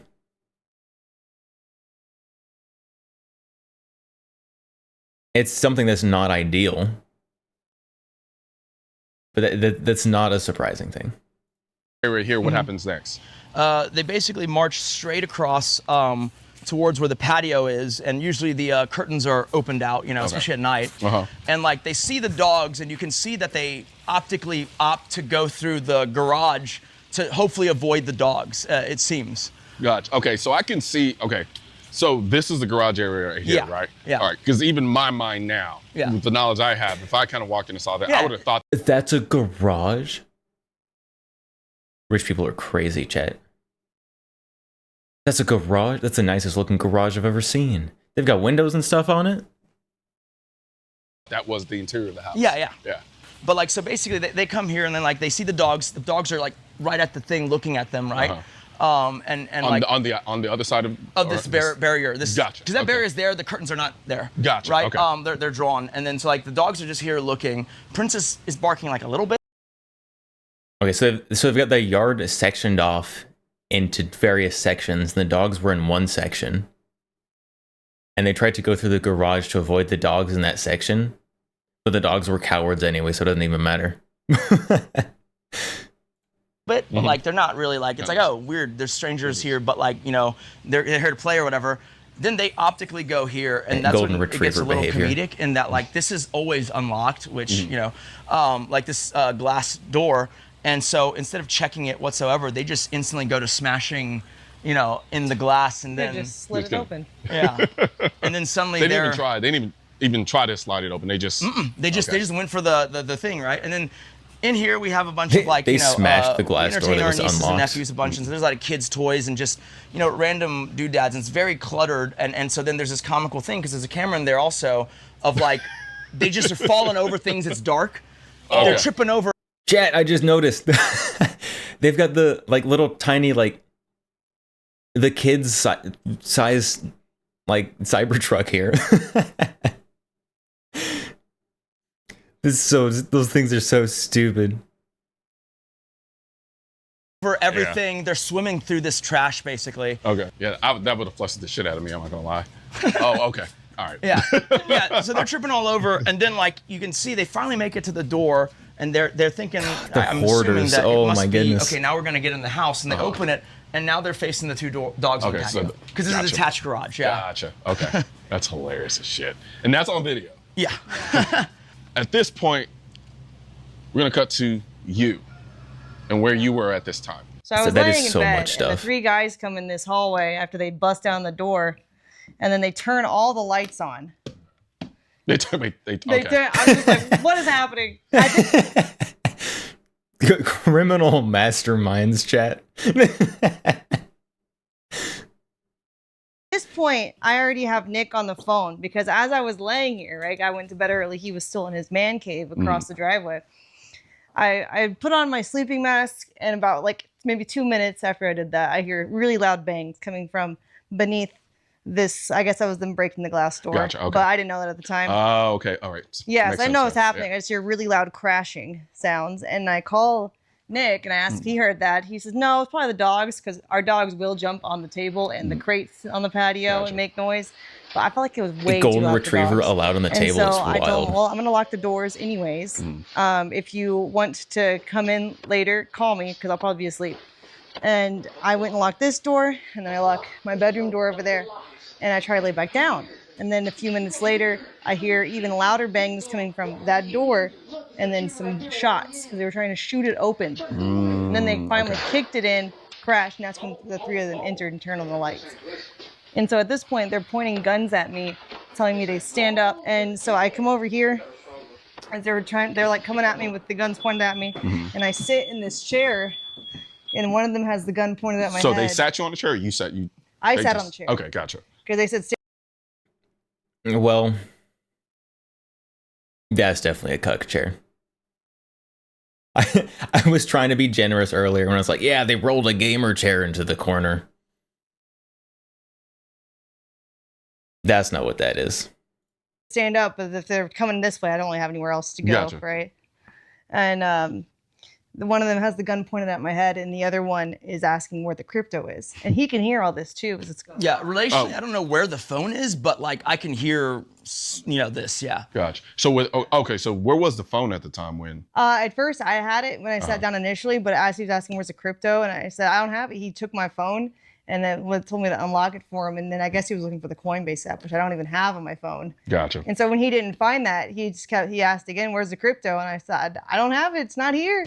And then the guy pointing the gun said, hit her. Luckily, I had actually taken some influencer boxing courses because I was going to be in this Influencer huge boxing. tournament like a few years ago. Okay. And so my instincts went up just like to defend myself. And so that's why like my face looks okay. But I did get a laceration underneath my hairline on top of my head. And then like my hand is still recovering. Okay, yeah, I can see that. From earlier this month, yeah. And so I was just going like this, and they hit me 3 times. And they were hitting you with the gun. Yeah, pistol whipping. Ah, okay. Not shooting. Yeah. If they did that, they don't know what the crypto is still, right? So did they? So okay, so they assumed it was you still had it on exchange. Or, Yeah, on I Coinbase think or they whatever, might have and thought then- there was like a cold storage Gotcha. device somewhere Okay. that was okay. that they didn't know where it was. They're trying to like get the answer out of me. And so after the 3rd pistol whipping, I just figured that they're not going to stop beating me. If I don't give them what they want, they might even shoot me, right? Because like they were already pointed at my head. They already shot the door down. So I knew I just had to do something. I didn't really have a plan, but I just knew that there's no way they're gonna let me like open up my bed drawers to grab my gun or anything. So that was going to be my next question. So you do keep a gun up here? Yeah, we do. But you know, usually in my mind, it's always been like, oh, you hear in the bed drawer. You know, you hear people It's not breaking. terrible. Your camera alerts you, and you have time to figure it out. But not in this case. It happened way too fast. Yeah, I mean, it's interesting because, you know, you actually technically did hear it, but because the kind of human mind, we don't want it to be what the worst case scenario is, right? Right. So, because I probably would have done the same, like, nah, you know, you just kind of let it go. But then your intuition did kind of kick in, so you decided, hey, I'm gonna call Nick. It's like, something's not right, right? And then inevitably, if you hadn't have done that, this could have probably honestly gone totally different. Yeah. Like totally different. So, and then at this point in time, you were over there in the man Did the CC cave. footage it's a whole detached, show them separate poking structure. around the house we at originally all? merged 2 lots. Or did and they so that's the beeline straight second to lot. a room?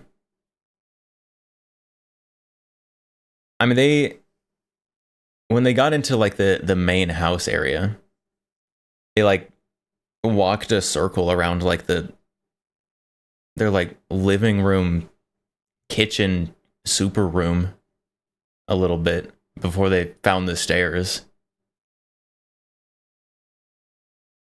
And you know, it's like how we do work life separation. It's like I have an office up there, I have like a man cave up there, she has her studios downstairs, and then there's a gym in that area. And so I'm in my man cave, and then like a lot of people mention like, oh, well, how did They have a gym? They have a gym too? Oh my goodness. Chad, I want to be a rich people. you not hear? It's like that entire structure is hyper sound insulated, yeah. right? The idea was if I'm above her, I should be able, or she should be able to yell. I shouldn't be able to hear, and vice versa, right? Yeah. And so that kind of, worked against us in this case because I'm in the bathroom taking care of my business. You mean you were right? taking a shit?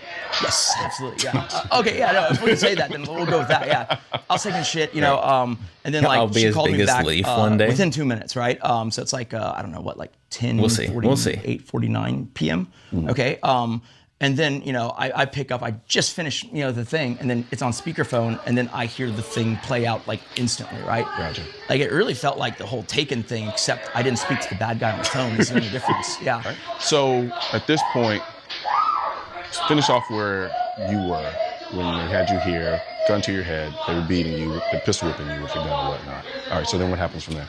Yeah, after the third hit, I just was like, I'm got to do something different. So I pretended that I knew where it was. Like, oh, I remember where I put it, actually. Hold on, I'll show you. You can have it all. And so I'm like, kind of like jogging. I don't have any shoes on either. I'm just like in my socks and pajamas, and I'm jogging through the hallway. Well, now it's all... You don't need nor want to be a rich person. You set up for a small house. I mean, I don't need a big house. Necessarily. However, guns are a little expensive. Chat, this might be a surprise to you. I'm kind of a big fan of guns.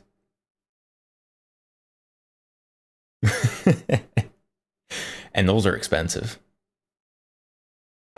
We're getting a new door and everything. What on earth was going that? through Was here. an You can ugly actually wall see 'cause decoration. my hands were covered in blood from my head and my hand being hit. You can see the blood still as I was balancing myself. And I didn't Gross. even realize it at the time because I guess the adrenaline, but they had pulled my hair back. We saw on the security Like camera. right here, like he just grabs a fistful of her hair and just yanks back, and you almost fall on your back in the video. Yeah.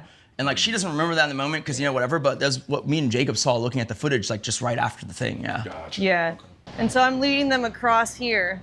And at this point, I don't really have Thug a plan. behavior. Because I just know that any of the options for defense, whether it's going to my be him goodness. They've got 5 garage doors, chat.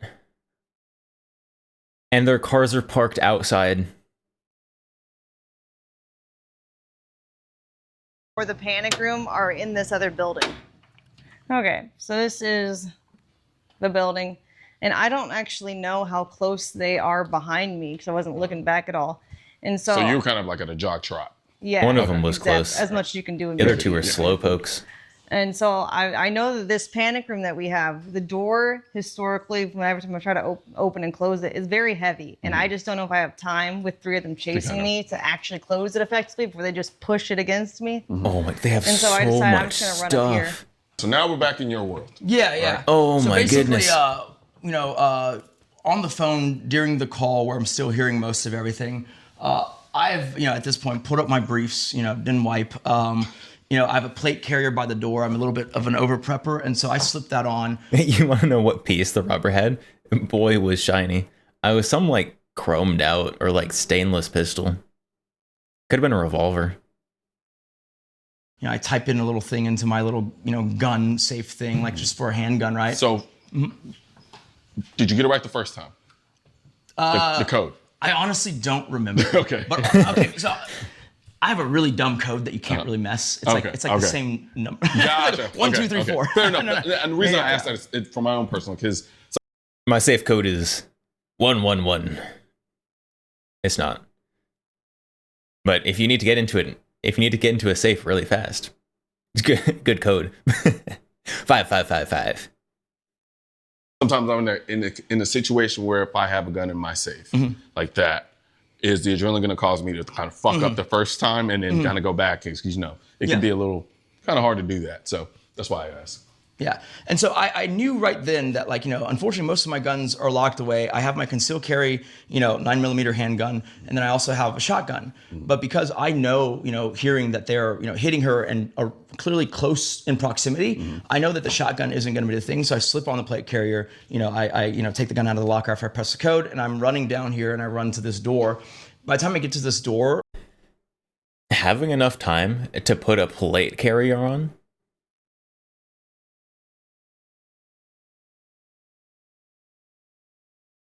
is like ideal goals in a home invasion situation. Like, they're clearly on the move, and like my Google Home thing is flashing with notifications like person moving across camera 2 upstairs, person moving across camera 3. I don't know if it's a 5-second or a 30-second delay. I just know that they are on the move. And it doesn't take long to put one on. Hearing it, like, she's clearly leading them somewhere, and so I figured sometimes she's definitely going to lead them still here. You don't know if you have enough time. Not only is the panic room here, I'm here. Luckily, they have to run across a whole compound, so he definitely has time to put on a plate carrier. See, I would not have time to put on a plate carrier if there was already someone in my house.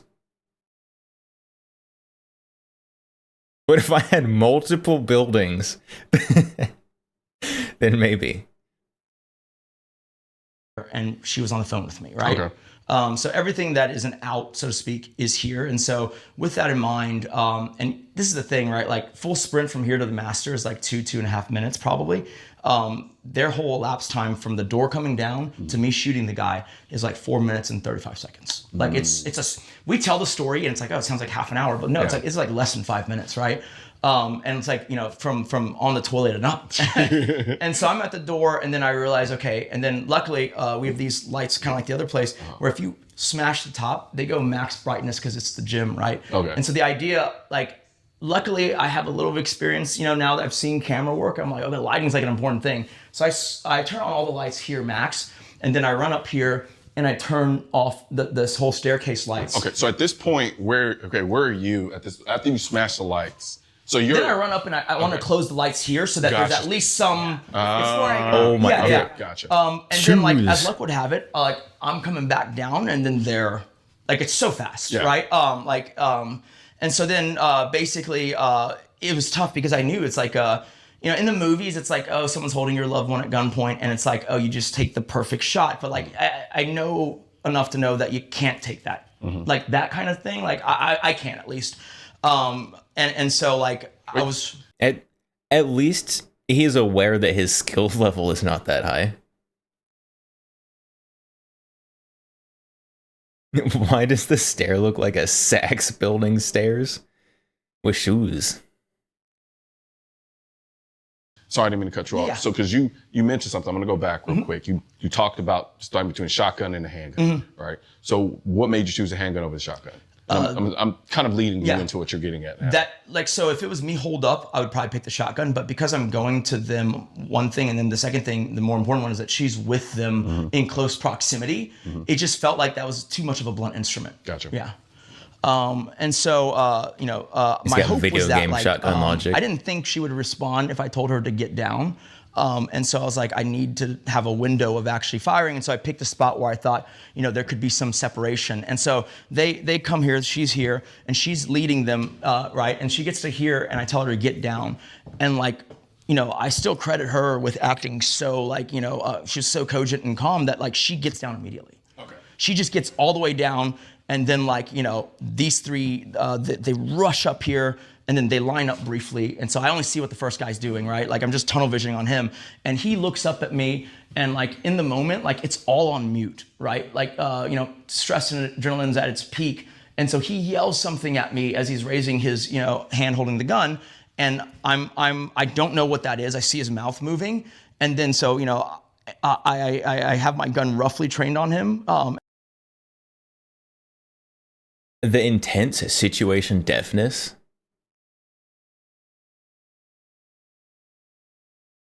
It seems like it would be terrifying. I obviously have never been in a situation that has been that stressful, but that is a real thing.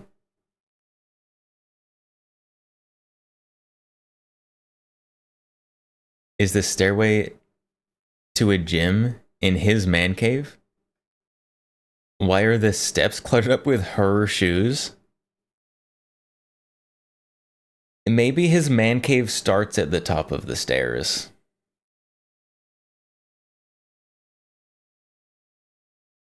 I don't know, chat. I don't know. Moral of this lesson: have a small home, not a cartel base. Yeah, but I mean, he had time. He had time to prepare because they had to run all the way across their compound. So, I don't know. Maybe it's not that bad. And then I fire, 3 shots, even though, and I thought they'd be loud, but like it was literally like I didn't hear the shots. Which is crazy because we're in here right now, so you're gonna get some decent level of vibration. Yeah. Right. It's like no, there's the volume was off, right? Yeah, my ears are ringing. Yeah. Oh, so your ears were okay because at that point you were already kind of out of the adrenaline. Yeah, she wasn't even looking at the thing. Yeah, Okay. yeah. And so I can tell he's hit somewhere because he stumbles back, and if I had to guess, I aim center, but because no one expects to, I don't train on an incline, so it's like I went low. Yeah. Right, and so he stumbles back. His friends grab him, they pull him, and from my vantage point, it's like I can't see them anymore. So I run to her. She's still huddled here. I grab her and I pull her up, and she had no idea what the outcome was. Yeah. Right. Shots are going. Gotcha. Yeah. And so I pull her up. I lock the door up there, and then did they get a shot off back towards you or at all? That's unclear. Gotcha. Later on, because I've never in my life fired a 22. But they found a 22 shell casing and then the actual bullet. So it's like somewhere but who knows, right? Yeah, he had the bulletproof vest on, so. Yeah, I had plate carrier. Well, they didn't hit me. I know that. Yeah. There you go. If they had hit his plate carrier, even with a 22, that would be obvious. A 22? Yeah, the bad guys, the robbers here were using a 22.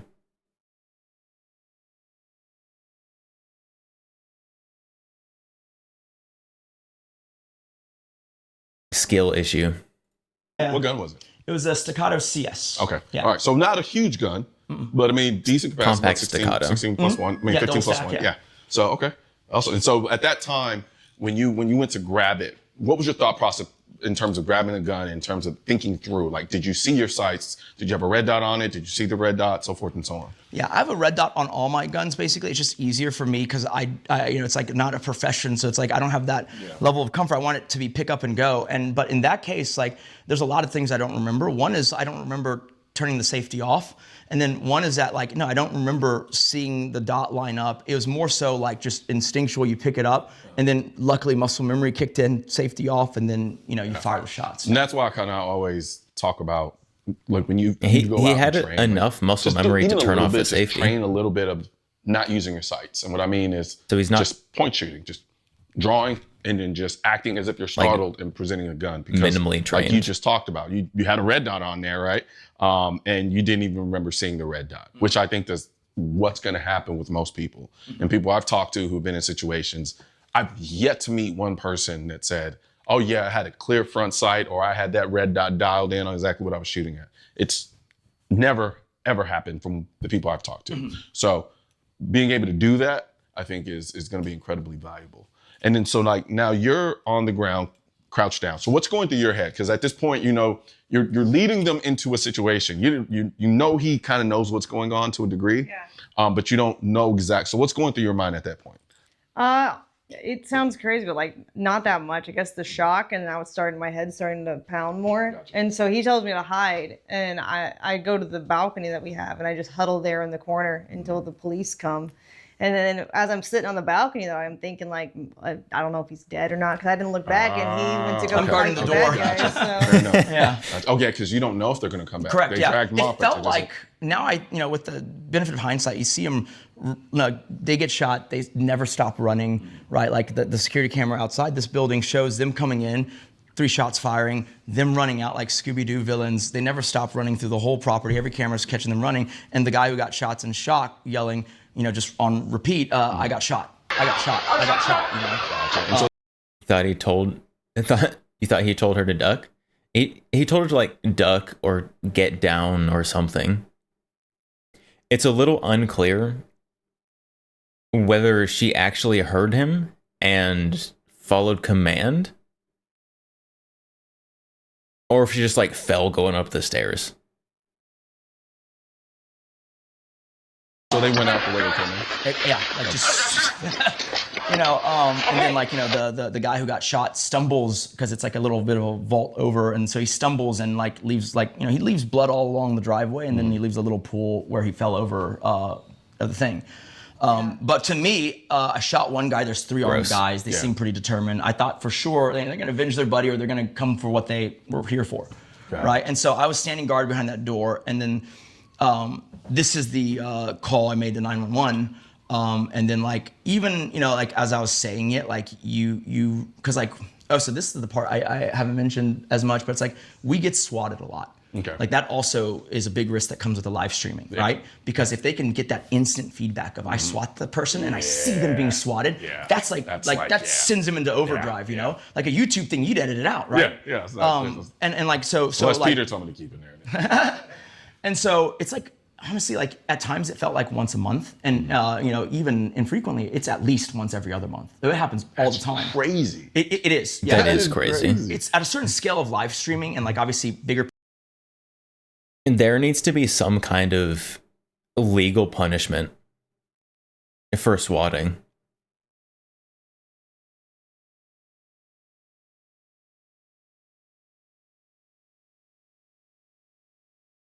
But there's not.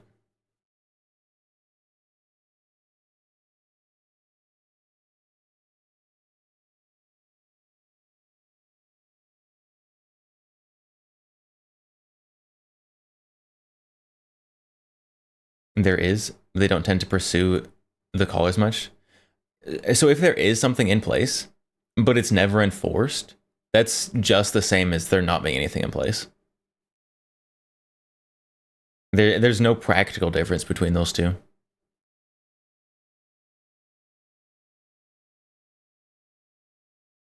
This isn't something I mentioned a lot. What did he say he hadn't mentioned a lot?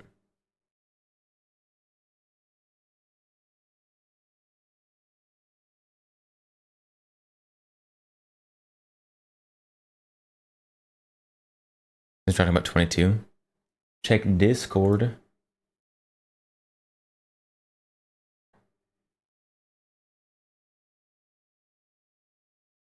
Video. All right, we'll watch that. We'll watch that in a little bit. Oh, that they got swatted. So I mean, it could be. It's not something we talk about a lot. Like before this incident, we didn't talk about getting swatted a lot. But it's like relevant to his faulty decision making here. So now they're mentioning it.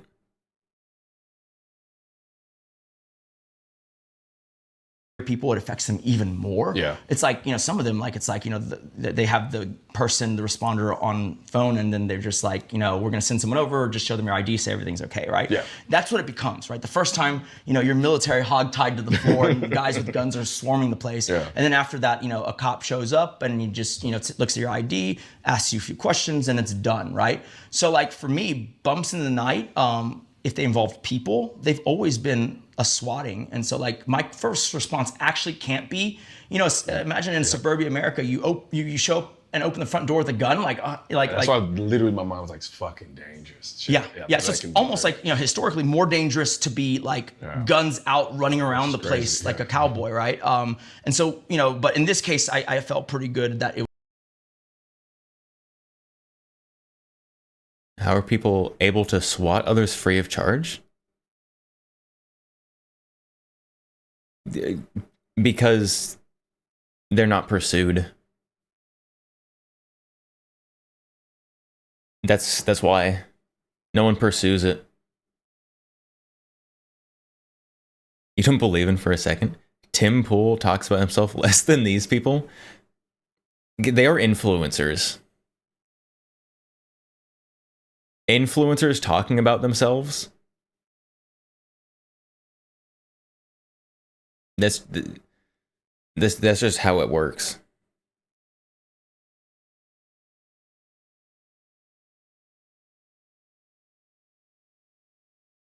It was definitely not any kind of authority thing. Yeah. And so, I felt like somewhat freed up to act in that way. Yeah. So now, from that perspective, having gone through all of that, so what kind of, and within reason, because there's no point to just share everything at that point, and then now everybody knows the whole system. But like, kind of what changes mentally, physically have y'all kind of undergone in terms of, potentially guarding against something like this happening again? More security, better reinforced walls. It's like if you have two big cement walls and then some wood ones, well, they're going to go to the wood ones probably, if they can at all. It's either move or make yourself an optically and actually just harder target, right? Yeah. Because like even from the police standpoint, I'm like, how many times did you call the cops? Did you ever call the cops at any point? No, I called twice. Okay. Once. They took my phone, Gotcha. Yeah. So once was when they were halfway, like not halfway, but like they were rounding the driveway and starting that journey, and then the phone finally disconnects. That's when it actually. So I stopped getting the audio feed by itself. The camera was pinging, right? Pinging. Yeah. Okay. And so then I called the cops and like. Literally that first call, and I it's fair because it's like I've never been on the the calling side of the equation. It's someone swatting me, right? Gotcha. And so then I'm over there, and like every time I got swatted previously, I would ask them, after they were done sweeping the place, I'd be like, what did they even say? And it was always something hyper outrageous, like oh, there's a hostage situation, the kids are still here, blah blah blah. Yeah. And in this case, I picked up the phone. And I said, hey, the kids? Wait, they have kids? The kids are still here. Or is that just what people say when they call to get the police to show up, guns blazing? You guys, they have my wife at gunpoint, and it's kind of a hostage situation. This is a swatting call, and then you could tell they were like maybe they sent someone immediately, but they were kind of like, okay, hold on, more slowly, sir. Like who are you and what's the situation? It's like. And then at that point, I go, they're coming, I gotta go. Yeah. And they go, no, stay, whatever. I was just like, all right, I'm hanging up. Gotcha. And I do the thing, and then I call them back. Maybe don't flaunt yourself all over the internet. Remind you of the Celebrity Enclave from the World War Z book. I mean, you can say don't flaunt yourself on the internet, but literally, like the reason that they have this compound property is because they've made a lot of money flaunting on the internet. So, I don't know. I think for like 99.9% of the population, don't flaunt yourself on the internet. Even I don't really flaunt myself on the internet, although I do show a lot of cool stuff.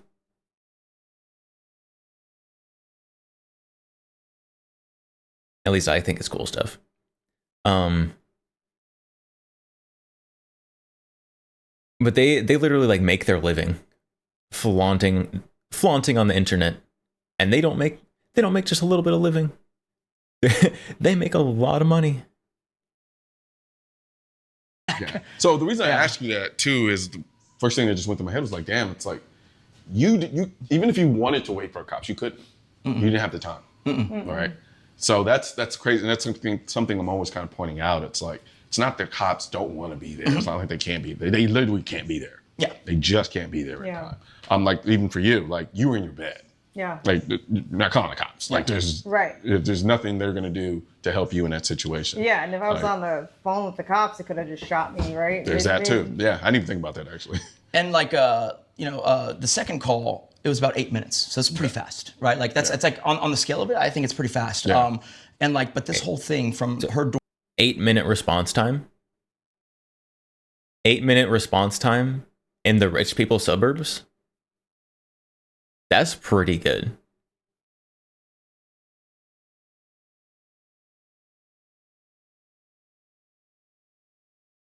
That's very good. They have more than enough already. They could retire and live out the rest of their life comfortably, low profile. I don't know about low profile, just because of how popular Amaranth is. But there's a lot of people who have made enough money to retire peacefully and live out the rest of their days never having a concern. But people continue working because they either love what they do or they have goals they haven't met yet, or a series of reasons.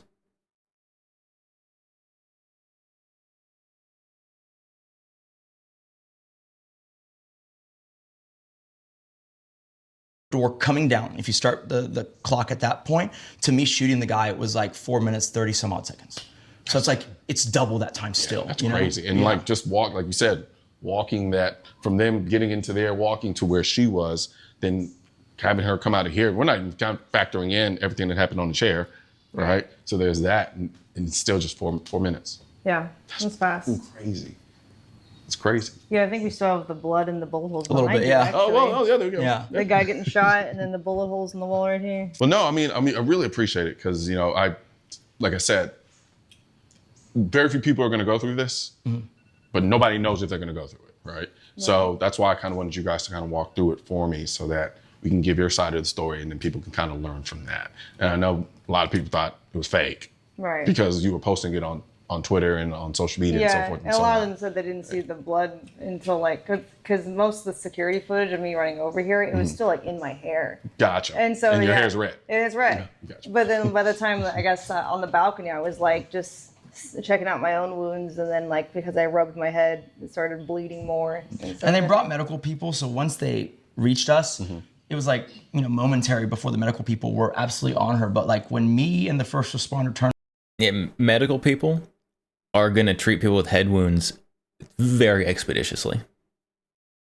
To look at her, my first time really seeing her in the light, like it was just a lot of blood coming down, and it looked a lot, like it looked like we both asked, like, are you hit, And I think part of the reason where you got some of the it's fake aspect too is because the main video we saw was you running to this door. Right. Right. And so without context, it just seems freaking odd. It's like, what? She's like trotting to the door and you're like, American health insurance sounds very expensive, but since they're rich, I don't think they're worried about the healthcare bills in this situation. the hell? But now within the full context, it makes perfect sense. Yeah, and then the other part was like they go, wait, you said you were woken up by them, but why are you running to the front door? Exactly, right? But they didn't have the layout of the way things are. Yeah, I think the vast majority of the population doesn't think about running between buildings on your property.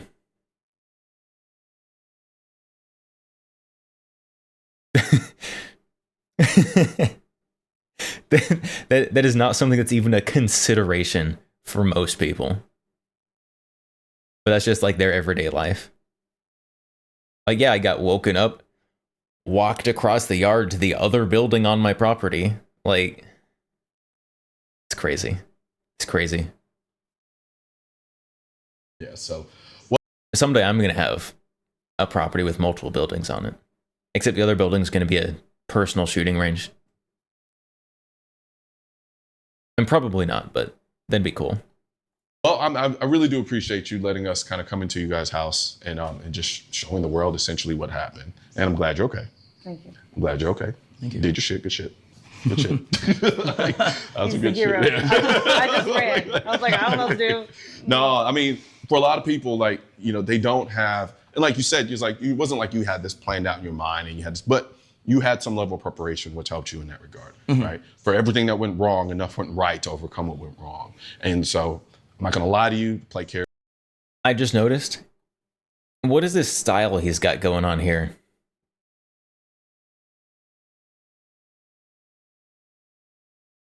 See the sweatpants, like casual V-neck shirt, plaid jacket, slum pimp. I don't know. I don't know if personally I would make those fashion decisions.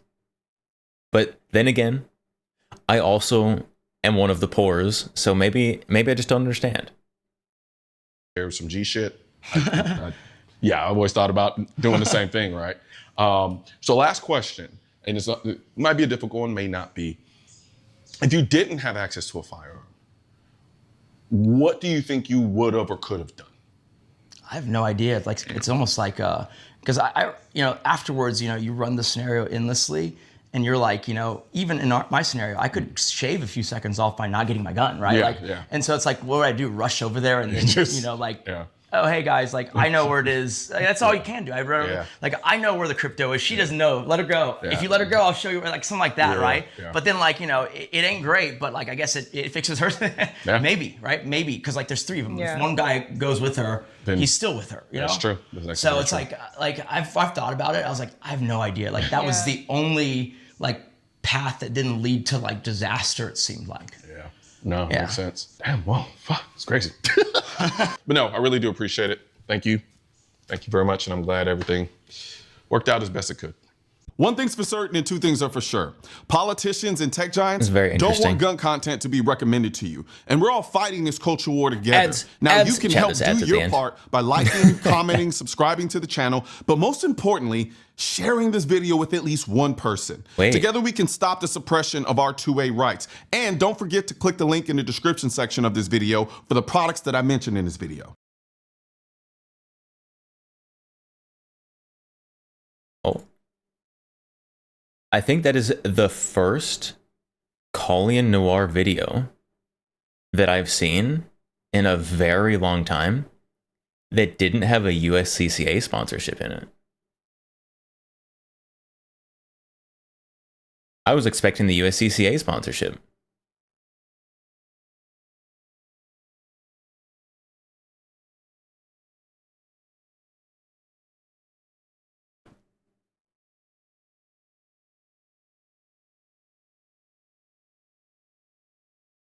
No sponsor segment. Woo. I was very... I like the interview going around their house. Because without that, I still would be part of the giant part of the population who's like, yeah, this is dumb. Why is she running across the lawn? Because oh my goodness, rich people houses. Rich hoarder houses. they need to clean. Even I'm not that bad, and I'm pretty bad.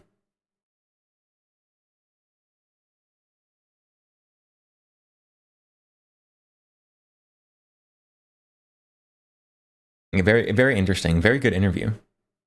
Honestly, enjoyed it.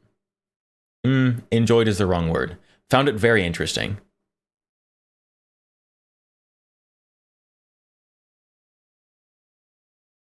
No need for USCCA. Stealth advertising Amaranth pays more. It's true.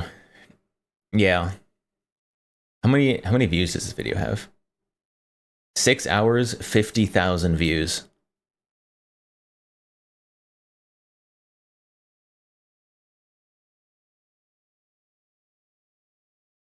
Is 6 hours more than twice as many views as the video before? It's easily going to surpass that one. Like 6 hours, this video already has more views than a lot of other videos. And the first 6 hours of a video being out is usually like the slowest. Like it's usually like the second or third day of a video being out that it really hits the algorithm. And this is already at 55,000. That's gonna be a good video for him.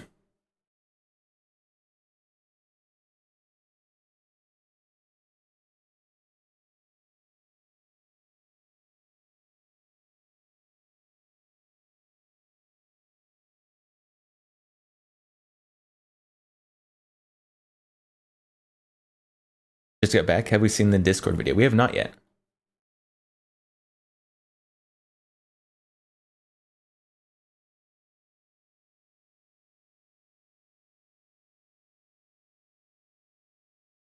How do...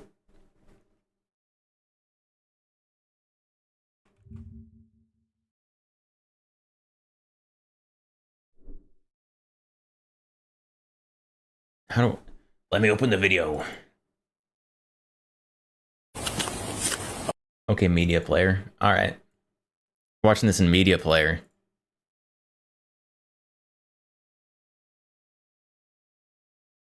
All right, here's your Discord video.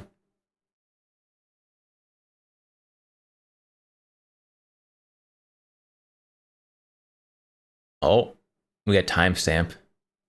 May 15th, 2021. All right, go ahead and turn around. I'm just going to pat you down for a second. You ain't got nothing's going to stick me, poke me, or anything like that, do you? Nothing on you, right?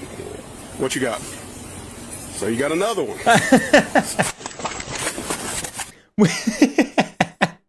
What was that?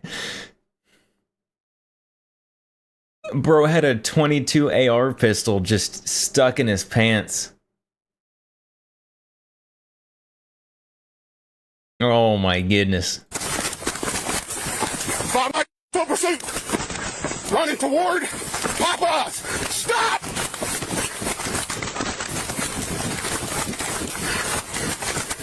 This police officer Stop running! is definitely going to get outrun, for sure. Is that a 22? That was definitely a 22. All right, go ahead and turn around. I'm just going to pat you down for a second. You ain't got nothing's going to stick me, poke me, or anything like that, do you? Nothing on you, right? What you got? So you got another... Oh yeah, that's a 22. It's got the big magazine window cut. Another one. Another one? Did he already take one from him before the video started? Got another one. I'm trying to see what kind it is. It's probably like a Smith & Wesson. I think Smith & Wesson... Wait, hold on. Hold on. What kind of buffer tube does it have? Because the Smith & Wesson one has the non... like, adjustable buffer tube. I can't tell if that's a smooth buffer tube, it's the Smith & Wesson. Probably stolen. This one's probably not stolen. Because those are like $250. Those are cheap. Even a hood rat can buy one of those. The Mossberg, not AR. The Mossberg ones too. He don't look 18. Or he could have had someone straw purchase it for him.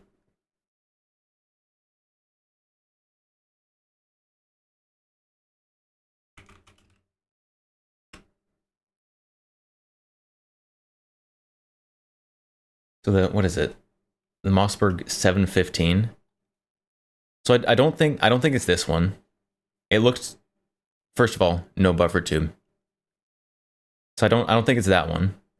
I think it's the Smith & Wesson one that he had.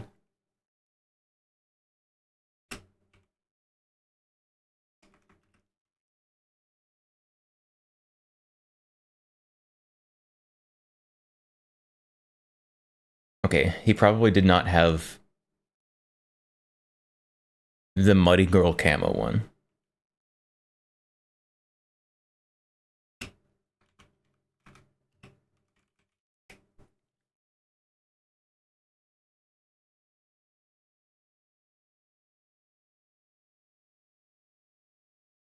I mean, I can't find the pistol version of the Smith & Wesson one anymore. I know they made them at one point. They may have stopped making them. No, because they made the non-adjustable buffer tube ones. I don't know.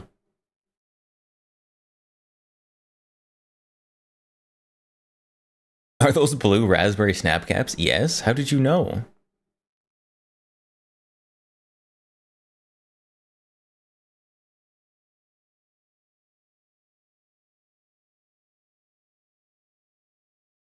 They made a rifle version? And I know they made a rifle version. They made a pistol version as well.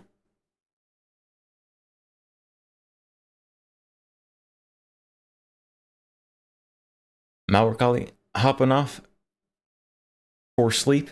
Good night, sleep well. I probably will be calling it here pretty soon as well, as it is approaching 1:30.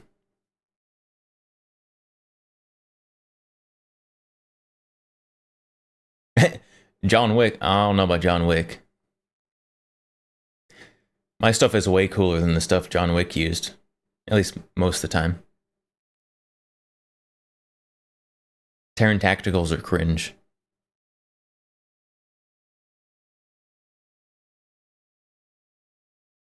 Moscow 715 is the worst piece of junk firearm you've ever had the displeasure of handling.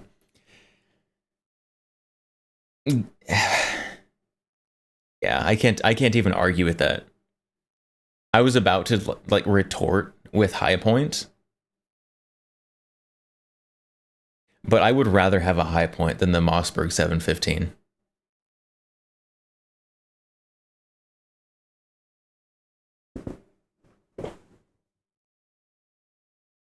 New Bullpup PKM. What?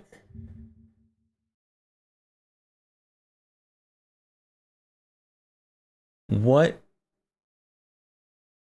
What? What is that? Is this you?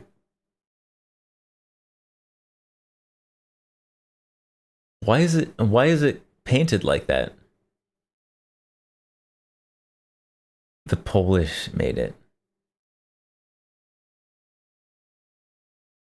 Where's the sight? How do you aim it? You just put in all tracers and just walk it into target?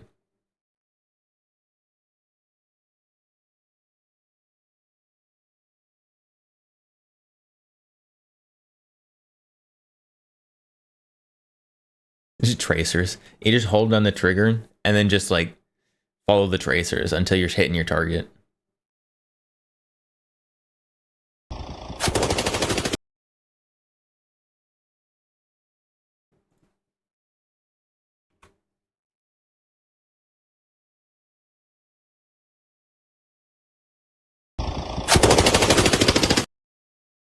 It has a top rail in front of the cover, but there's nothing on it. Holy sparks.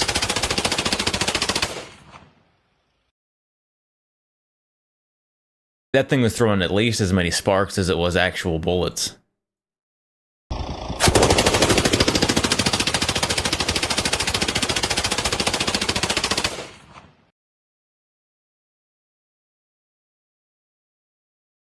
That's wild. That's so weird.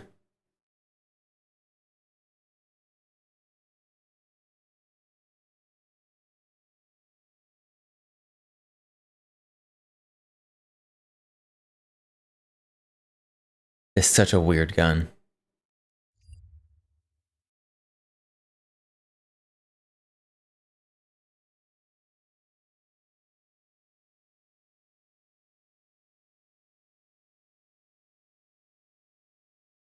Lebanese.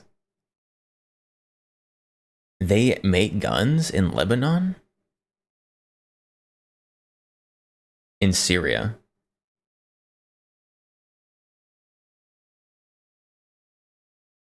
I mean, I guess so. I guess it's janky. It's probably like Russian imported and then modified. It's in Rainbow Six. There's so many weird things in Rainbow Six, and they're always adding more.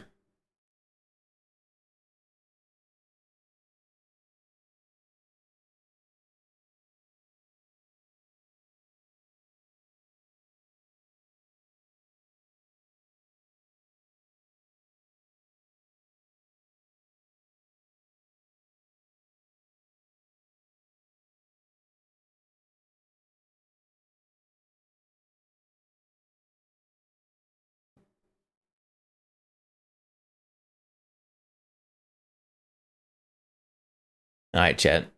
My brain is slowing down. It's stopping.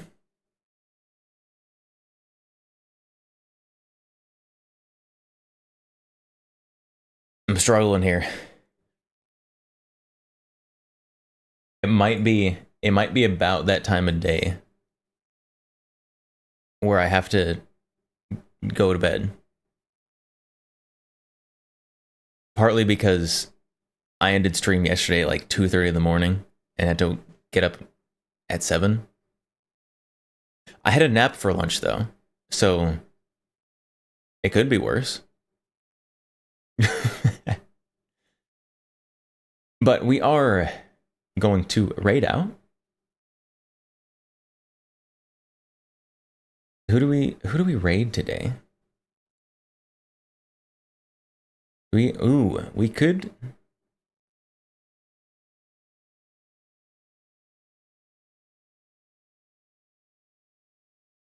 Do we raid a socks agency VTuber?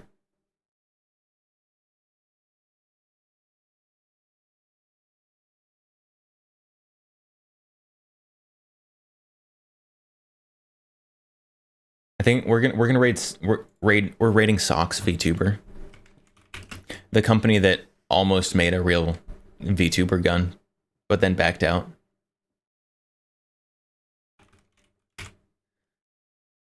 So we're going to raid Snoozy.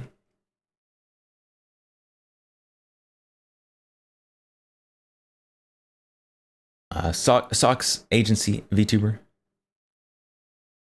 Devil Rose, welcome right here at the end. Hello. Streaming mobile. In mobile, Twitch, not ideal. Is she a fan of gun? She's Australian. So unknown. We'll see. Probably not. I don't know. There's some Australian influencers, YouTubers who aren't opposed to guns. I don't know. I don't know. We'll see. Flork has an unofficial tactical patch. I feel like Flork has unofficial like everything. But we are raiding out. I will be back on... What day is it today? Chat, what day is it? I'll be back on Saturday stream. And then Sunday stream, ASMR stream. That'll be something for sure. So until next time, thank you everyone for stopping by, hanging out, listening to my ramblings. I will see you all next time.